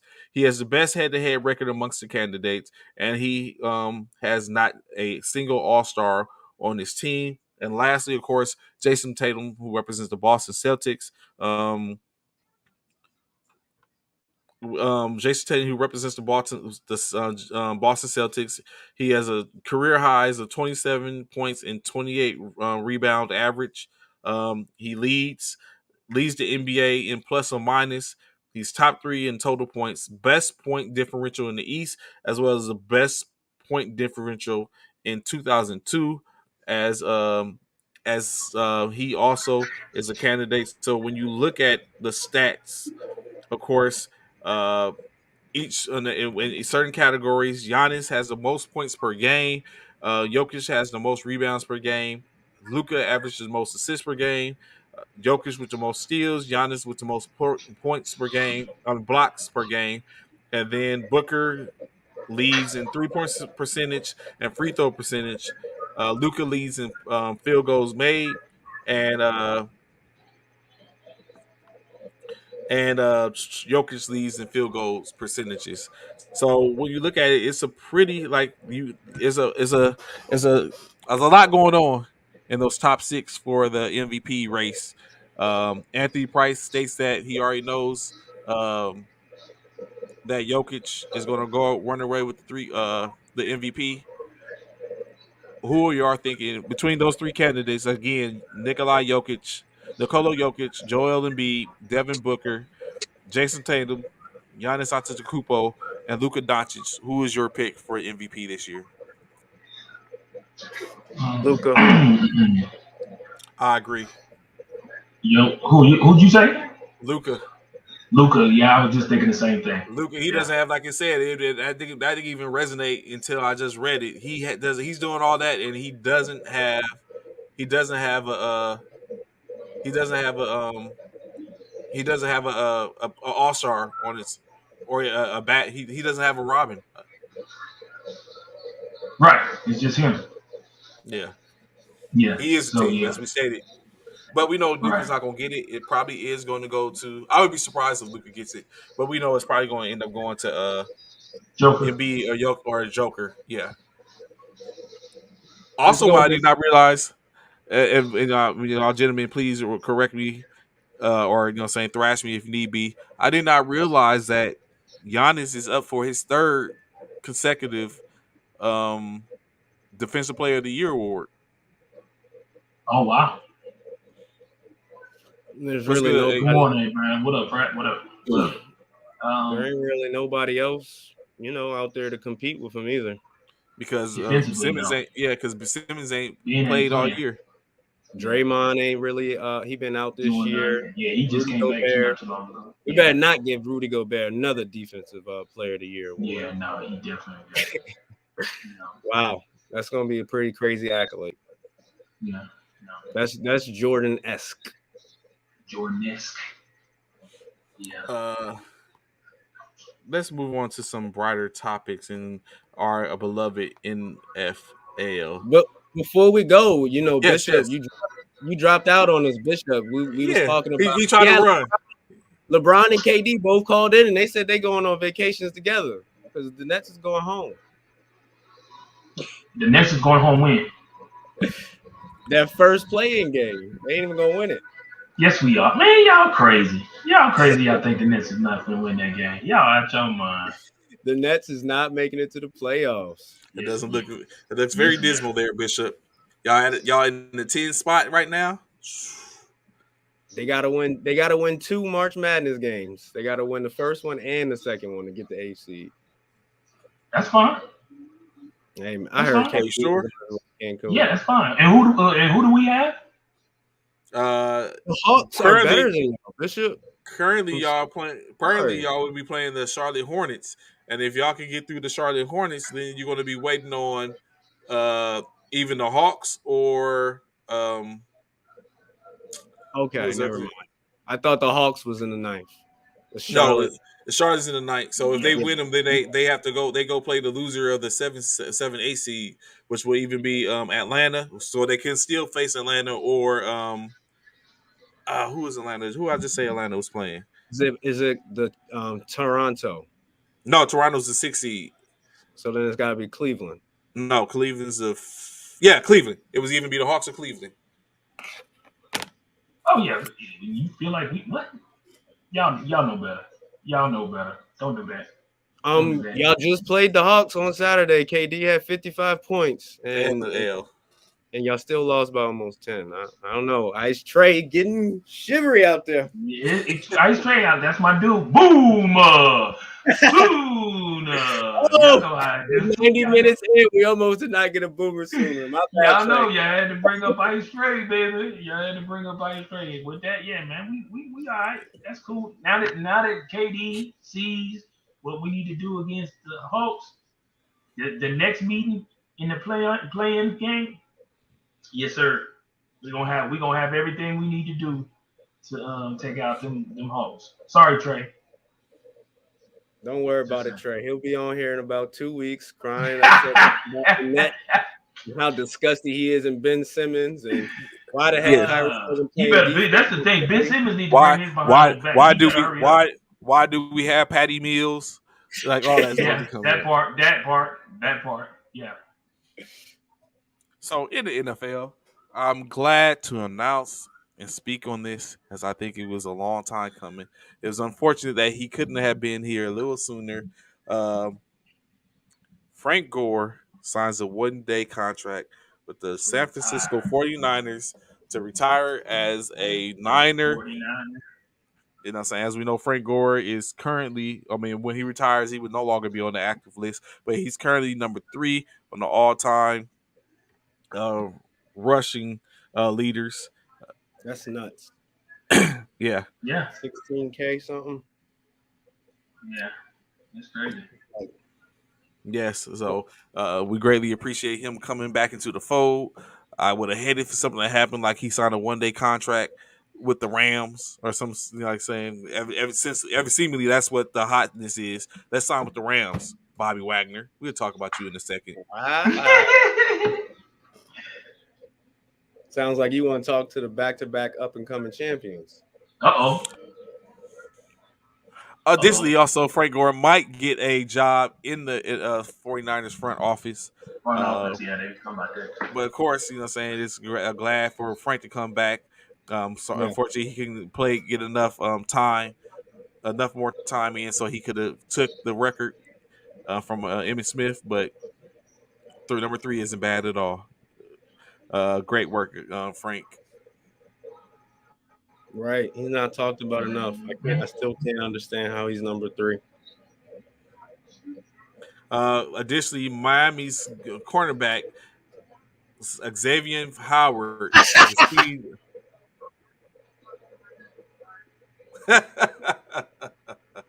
He was tired, People are Steve. petty. Steve, he was tired. He was tired, Steve. He was tired. People are petty, yo. People are so petty, yo. He said, I heard that's why he retired. Oh, I was not ready for that. Oh my gosh. I wasn't either. I ain't gonna lie. I was not looking at it to see that. Miami gives cornerback Xavier Howard 5 years, $50 million dollar extension, making him the highest paid cornerback in the NFL. Miami. Do y'all see good things in Miami? I don't know. I'm just wondering. I wouldn't be shocked if they win their division over the Bills. Ooh, I think Miami's gonna be up and coming this year. That's a huge statement there, Ron. It's all both playoff 10s. I mean, that's if I had to pick, I would say the Bills go 12-5. Miami's gonna be 10-7 right behind them. They could. Oh wow, them boys is ready. Okay. Of course, also the Miami traded Devontae Parker and the 2022 5th-round draft pick to the New England Patriots for a 3rd-round 2023 pick. So I don't know currently where that put. I didn't get a chance to take a look and see where that puts Miami at in their receiving core, but I'm presuming that Coach McDaniels plans to, in their GM plans to pull some magic out of the draft. Or it could be they're going to get some of these receivers. I mean, some of the receivers that are still in the market that haven't been picked up yet. Why are they helping the Patriots though? I like Devontae Parker. I don't get that. You say Xavier Howard is not a top 5. So I would be interested. AP, who's your top 5? I'm listening, Ron. Go ahead. You know, Jalen's number 1. Fitzpatrick, Jalen Ramsey. You think Jalen's number 1? Come on, Trey. I mean, you got Casey Hayward Jr., who's pretty nice. Lattimore is all right. You got Jalen Ramsey. You got J.C. Jackson. Fitzpatrick's a cornerback, right? Up in Pittsburgh. No, he's a safety. I think he's a DB, but he's not a corner. I'm talking about cornerback. Yeah, he's not a corner. Who's our other corners? You named 4, so he got to be top 5. I can't think of anybody else. Lattimore's popping and getting older.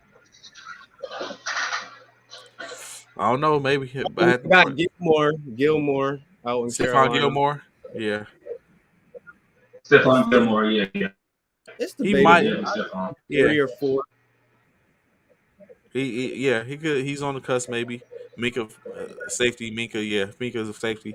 So yeah. So you have those gentlemen. As we were stating, ratchet ass.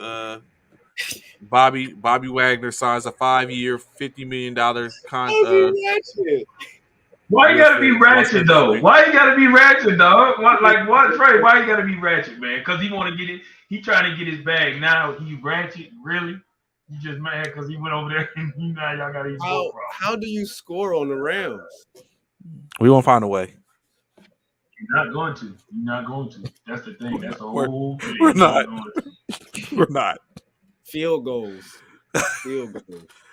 So now, how does a team lose a Von Miller and pick up a Bobby Wagner 4 or 5 years at that? It just gets better. Yeah, just gets better. It just better. I'm so happy we didn't give Von Miller because this was his last great year. I'm so happy we didn't give him all that money. That's playing chess. 1 year before they're due, Yep, not not a year checkers. after. But you know what? I Yep, think I think the simple. I absolutely. think what was a good situation was that when Wagner became available, the Rounds were able to allow a Von Miller to walk and didn't have to pursue him.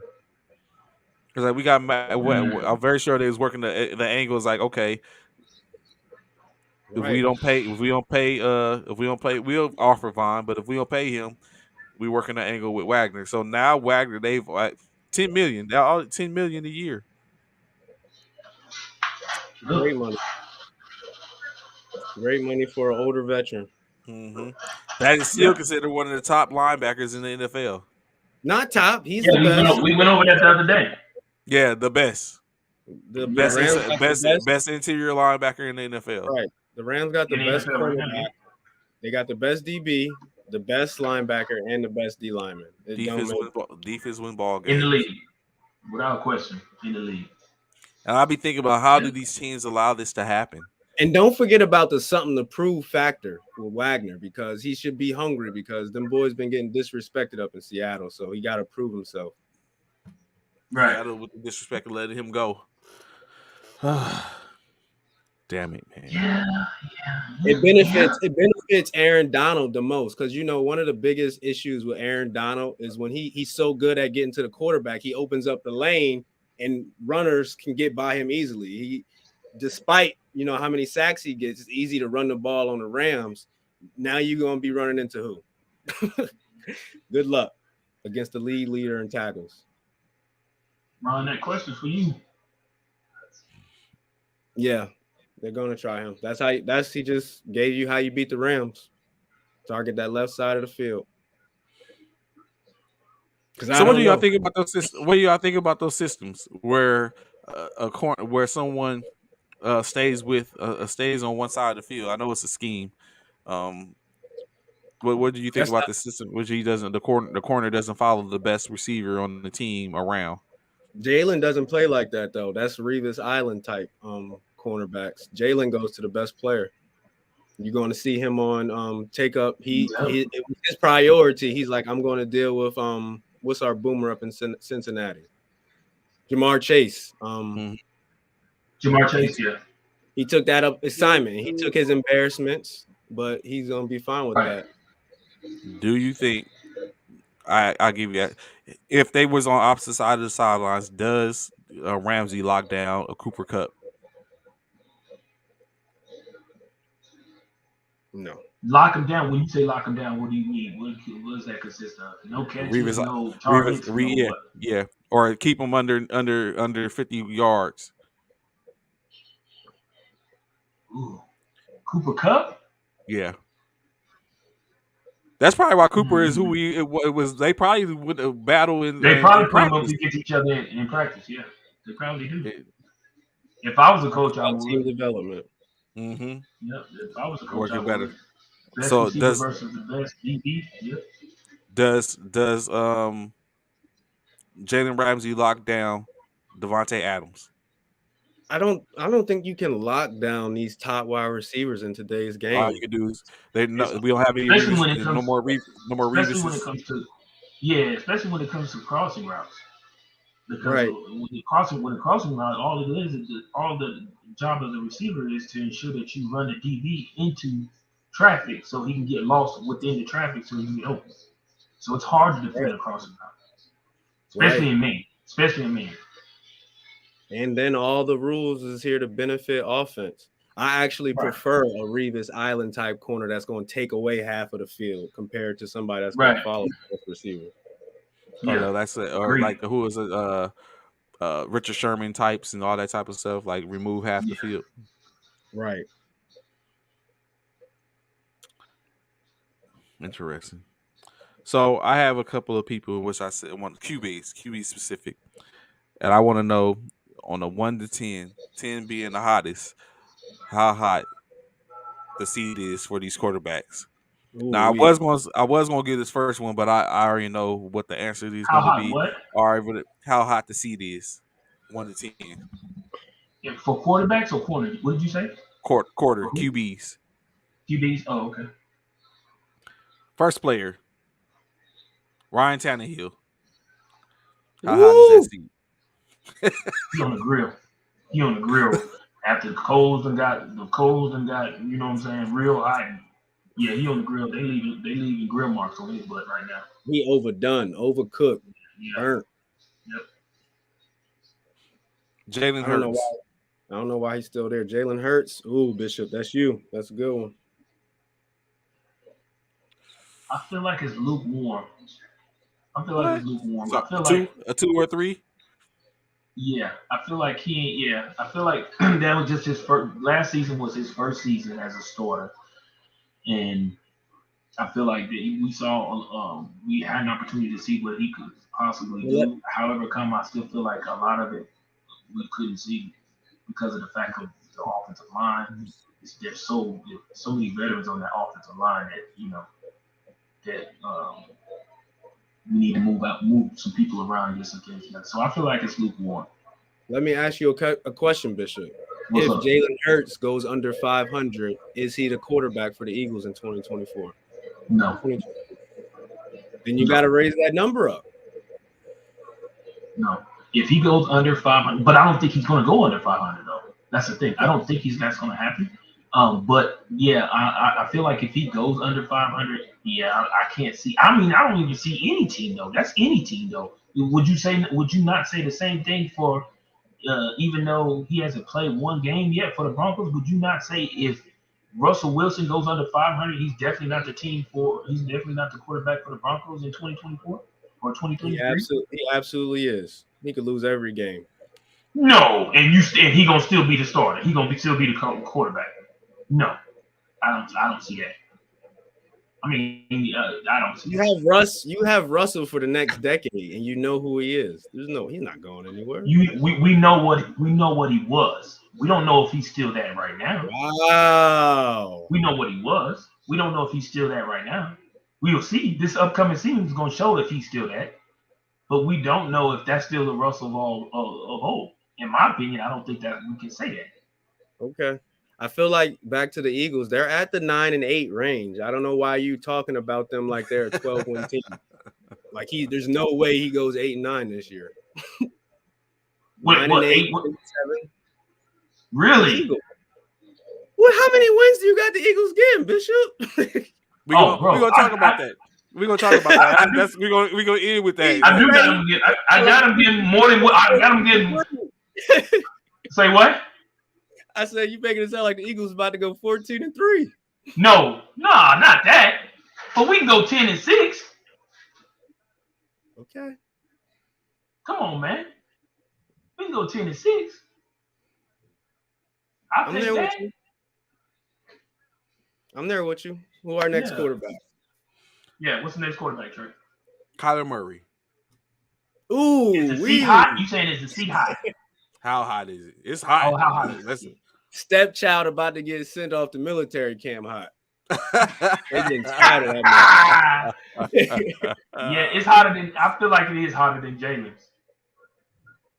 I feel like it's hotter than Jalen's because unlike Jalen, he's been in Arizona on his 5th season. We about to go into his 5th because he's about to finish his contract, right? Yeah, it's his last year of his contract. This is last year of his contract, yeah. So yeah, his seat is definitely hotter than Jalen's. Yeah, I think it's hotter than Jalen's because of the hoopla, all the fuss he's made. Everything behind it, yeah, that part too. All right, Tua Tagovailoa. Oh, this is his last chance. He might as well come in playing 8 Mile this year. Yeah. Tua, yeah, his seat is. I think his seat might even be hotter than Kyler's. Right? You think so? Yeah, I think it's unfair for Tua. I think Huh?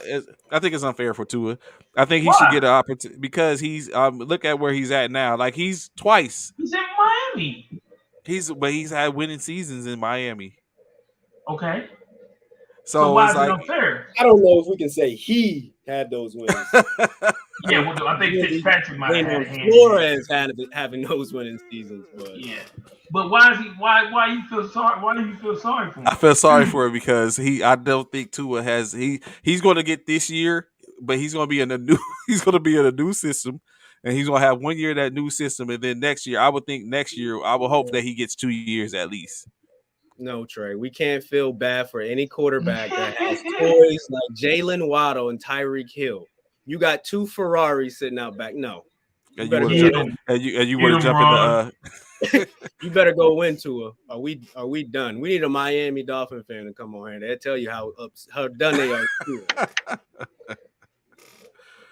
And then okay. when we were supposed to have Herbert rumors, two That down part. bad. That Yeah. part. Daniel Jones, New York Giants. His seat ain't hot because New York are okay clearly with being horrible. They don't care. I'm sitting here thinking too. I'm like, hey, How many years don't did know. Eli Manning have horrible seasons and the Giants was just like cool? a lot. I think all of them except 2 Remember, years. he played his whole career in New York. His whole Every career year was in New except those 2 championship years. The Giants, man, that's where you want to go play quarterback at. They loyal. Jared Goff, Very. Detroit Lions. Oh, he's chilling. No, because this was his first season with them. Mm-hmm.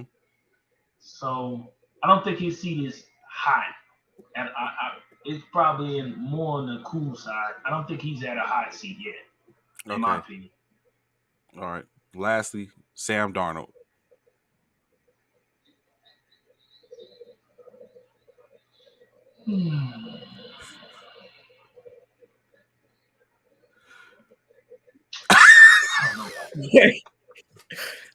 Now, right now, what's going through my head is I don't think we ever see him hit 2 Maybachs. I don't think Sam Darnold ever. He's the starter in Carolina, I guess so. Yeah, he is. He's a starter. Him and PJ Washington. His last starting job. He'll be a backup going forward. Yeah. I have to agree with Ron on that one. Yeah. I'm with you on that. All right, to get back, I saved this one topic for tomorrow, but I would like to get to the topic which Ron was discussing about the over and under for these teams going forth in next season. Bishop, he asked you, what is your over and under for the Eagles next year? I told you I'd give him 10-6. Ooh, 10-7. I give him 10-6. 10-7 because they 17 games. I mean 7. That's right. They got unless you want to give them 11-6. Unless you want to give them 11-6. No, I'll give him 10-7. I'll take that 10-7. I would be higher on the Eagles win total if the Washington football team did not get Carson Wentz. I feel like, unfortunately, we're going to see, for those 2 games alone, Carson Wentz going to have a horrible year. But outside of those games where he plays the Eagles, I got to feel like he's going to get, his revenge, Bishop. I'm afraid of that. And I know where you're going with that because as soon as I heard him going to Washington, I was like, oh, my God, seriously right now. So you can give this guy an opportunity to redeem himself and show that why the Philadelphia Eagles should have never gotten rid of Carson Wentz. That's what I'm feeling too. But if he plays like he played in Indianapolis, I'm cool with it. I feel like we'll break even with Washington. I do. I feel like that. But the reason why I'm so highly of giving Chicago or Philly, and this is of course premature, but the reason why I'm giving them a 10-7 season is because of the fact that we got these 3 picks in the draft. And if we pick correctly, I believe they will solidify those extra wins in which Ron feels like we won't get. In my opinion, that's my personal opinion. That's why I go with the 10-7 season. Because if we pick right with these 3 picks, we'll be straight. Okay, since let's stay in the NFC what y'all, the NFC East? Yes. You sound like you want to talk about the Cowboys, Cowgirls, don't you? The Dallas Cowboys. What is the over under for the Dallas Cowboys? That stock is trending down. Is it safe to say 11-6?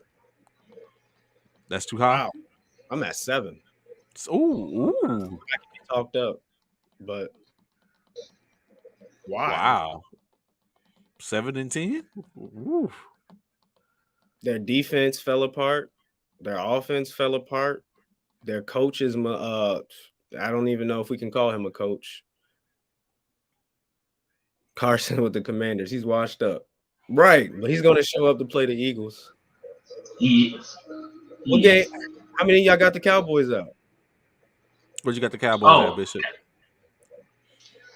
10-6 or 10-7. Ron says 7. What did you give him, Ron? I said I'm at 7, but I could be talked up. I could see 8 and 9, 9 and 8. Yeah, I'm like that where Ron is with them. With the Cowboys, yeah. 9 and 8. They'll lose a game to Washington. They could lose both games to the Eagles. I think the Giants is the ones they're probably gonna dominate. They're probably gonna go by get both those wins against the Giants. Yeah. Okay. 8-9 Steve is not out the question either. I can see that too. Like Ron said, it's either gonna be 9 and 8, 8 and 9, something like that. Yeah, that's what I get Cowboys. Washington Commanders, 8 games. Yeah, and 8-9 for the Washington Commanders. No, I give the Washington Commanders 7 and 10. Ooh. Yo, Washington got players, man. I know. Terry McLaurin. I love their running back. They got a good tight end. They got great defenders. Chase Young. Oh man, I don't know. Chase Young's the next Aaron Donald. He single-handedly makes them a good defense. How pissed would you be? You know what? I take that back. I give Washington 8 and 9. 8 and 9? Yeah, I give Washington 8 and 9. He said the division belongs to Philly. Of course. Without question. Okay, last team in your division, the New York Giants. 7 and 10? No. Oh goodness, 3 and 14? Yeah, I'll give them 5. I give them 5 wins, Ron. I give them. They're gonna get some lucky wins in there somewhere. Anthony said y'all gonna put respect on the squad. 10 and 7.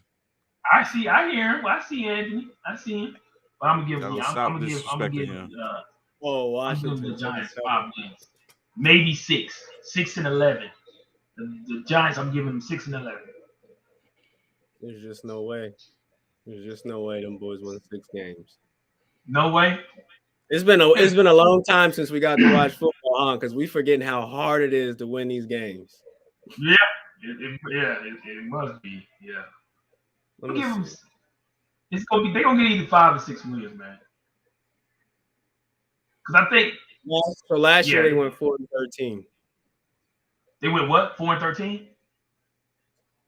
Yeah, that's why I say. That's why I said 5. Ended the season on a 6-game. Ended the season on a 6-game losing streak. Yeah, I think they're gonna get one. That's why I say I think they're gonna get 1 win more this year, upcoming season. I like 1 less. You got 1 less, so they're going 3. You said they went 5. Yep. Yeah, so Detroit should be better than them. The Seahawks should be better than them. Those are the worst teams. The only team that's probably going to be worse than them is the Panthers. Okay.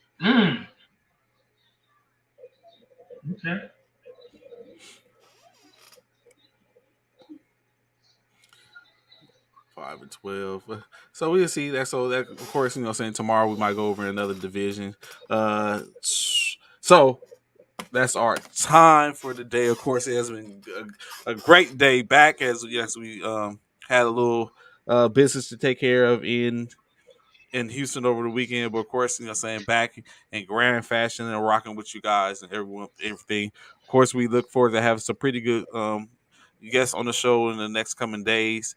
We just got to get it set up, give y'all a little flavor, Yep. a little flavor of something Change else. it up a little bit. Yeah. Yeah. Ron Bishop, last words before we get ready to get up out of here. Tonight's wait. Hold up. Let's go back over recap. Who wins tonight? Who wins the national championship tonight? Look at that! I couldn't even get out my mouth. Really, Frat? Goodness gracious! Ah, ah, ah, ah. You Look know at what? I'm Ron. going with Kansas, man. I'm tired of hearing about everybody. I'm tired of hearing about these Carolina boys. I'm going with Kansas. I got Kansas with the win, man. I got Kansas. I'm going Kansas. Mm-mm. I'm going Kansas. Ron is like enough said. I even got saying what is understood does not need to be explained. Of course, he's What? going with Yeah. Carolina. Kansas. No, I'm not. I'm going to win regardless. I'm either going to be right on the show or I'm going to be right in life. And I'm not thinking about Let's go, Kansas. Yeah, I'm picking Kansas. Them boys is going to get dog. They're not ready for Baycott. Mm-hmm. Who you got, Trey? I'm rocking with Carolina, UNC. Okay. UNC. I'm going with Kansas. They're closest to it. All I'm saying is I haven't lost yet, Bishop. I hear what you're saying. There's always time for the first, though. So, gentlemen, parting words, gentlemen, as we get ready to get up out of here. Man, thank y'all for tuning in. I appreciate y'all again on First Formation. Without y'all, there is no First Formation. That's all I got. Ron, anything going on in the speakeasy? Anything new? You've been going a little bit. Not really. We are trying to get up and going and running. Get another run going. Lakers, let's go ahead and close out the season, go 4-0, and make sure we get to the playoffs. In my Stephen A. laugh. Come on, Lala. There's still hope. There's still hope, Brian. Well, of course, saying like he said, as Ron and Bishop cue the laugh tracks. We will greatly appreciate y'all rocking with us today. Of course, like I said, please be sure to go check out the E2G Sports Network channels, various shows going on. Of course, they're a team based out of an organization based out of the New England area. So, of course, saying the love for Boston, New England, and all that. In any case, just like we all represent for our teams, regardless, good, bad, or different. Lakers, Brooklyn, Philly, is all love. And be sure to come back here and be with us tomorrow. Like you said, every Monday through Friday for the most part, 09 to 1100 hours. Give y'all what we can in sports topics, scores, stories, a couple stories, other stories you got. Like I said, got some guests that we want to get on the show to be able to talk about some sports things and what they got going on. More NBA as they get closer and closer to their season playoffs and championship nationals coming up. Saying it's all things worldly going on when it comes to sports. USL starts next week, so the USL kickoff. Hey, we're here for it. We greatly appreciate y'all checking us out and look forward to seeing y'all tomorrow as you come and fall in. So until then, high speeds, fall out. Enjoy your day. Roll 5 Military Fraternity Incorporated. Y'all have a good day. Peace.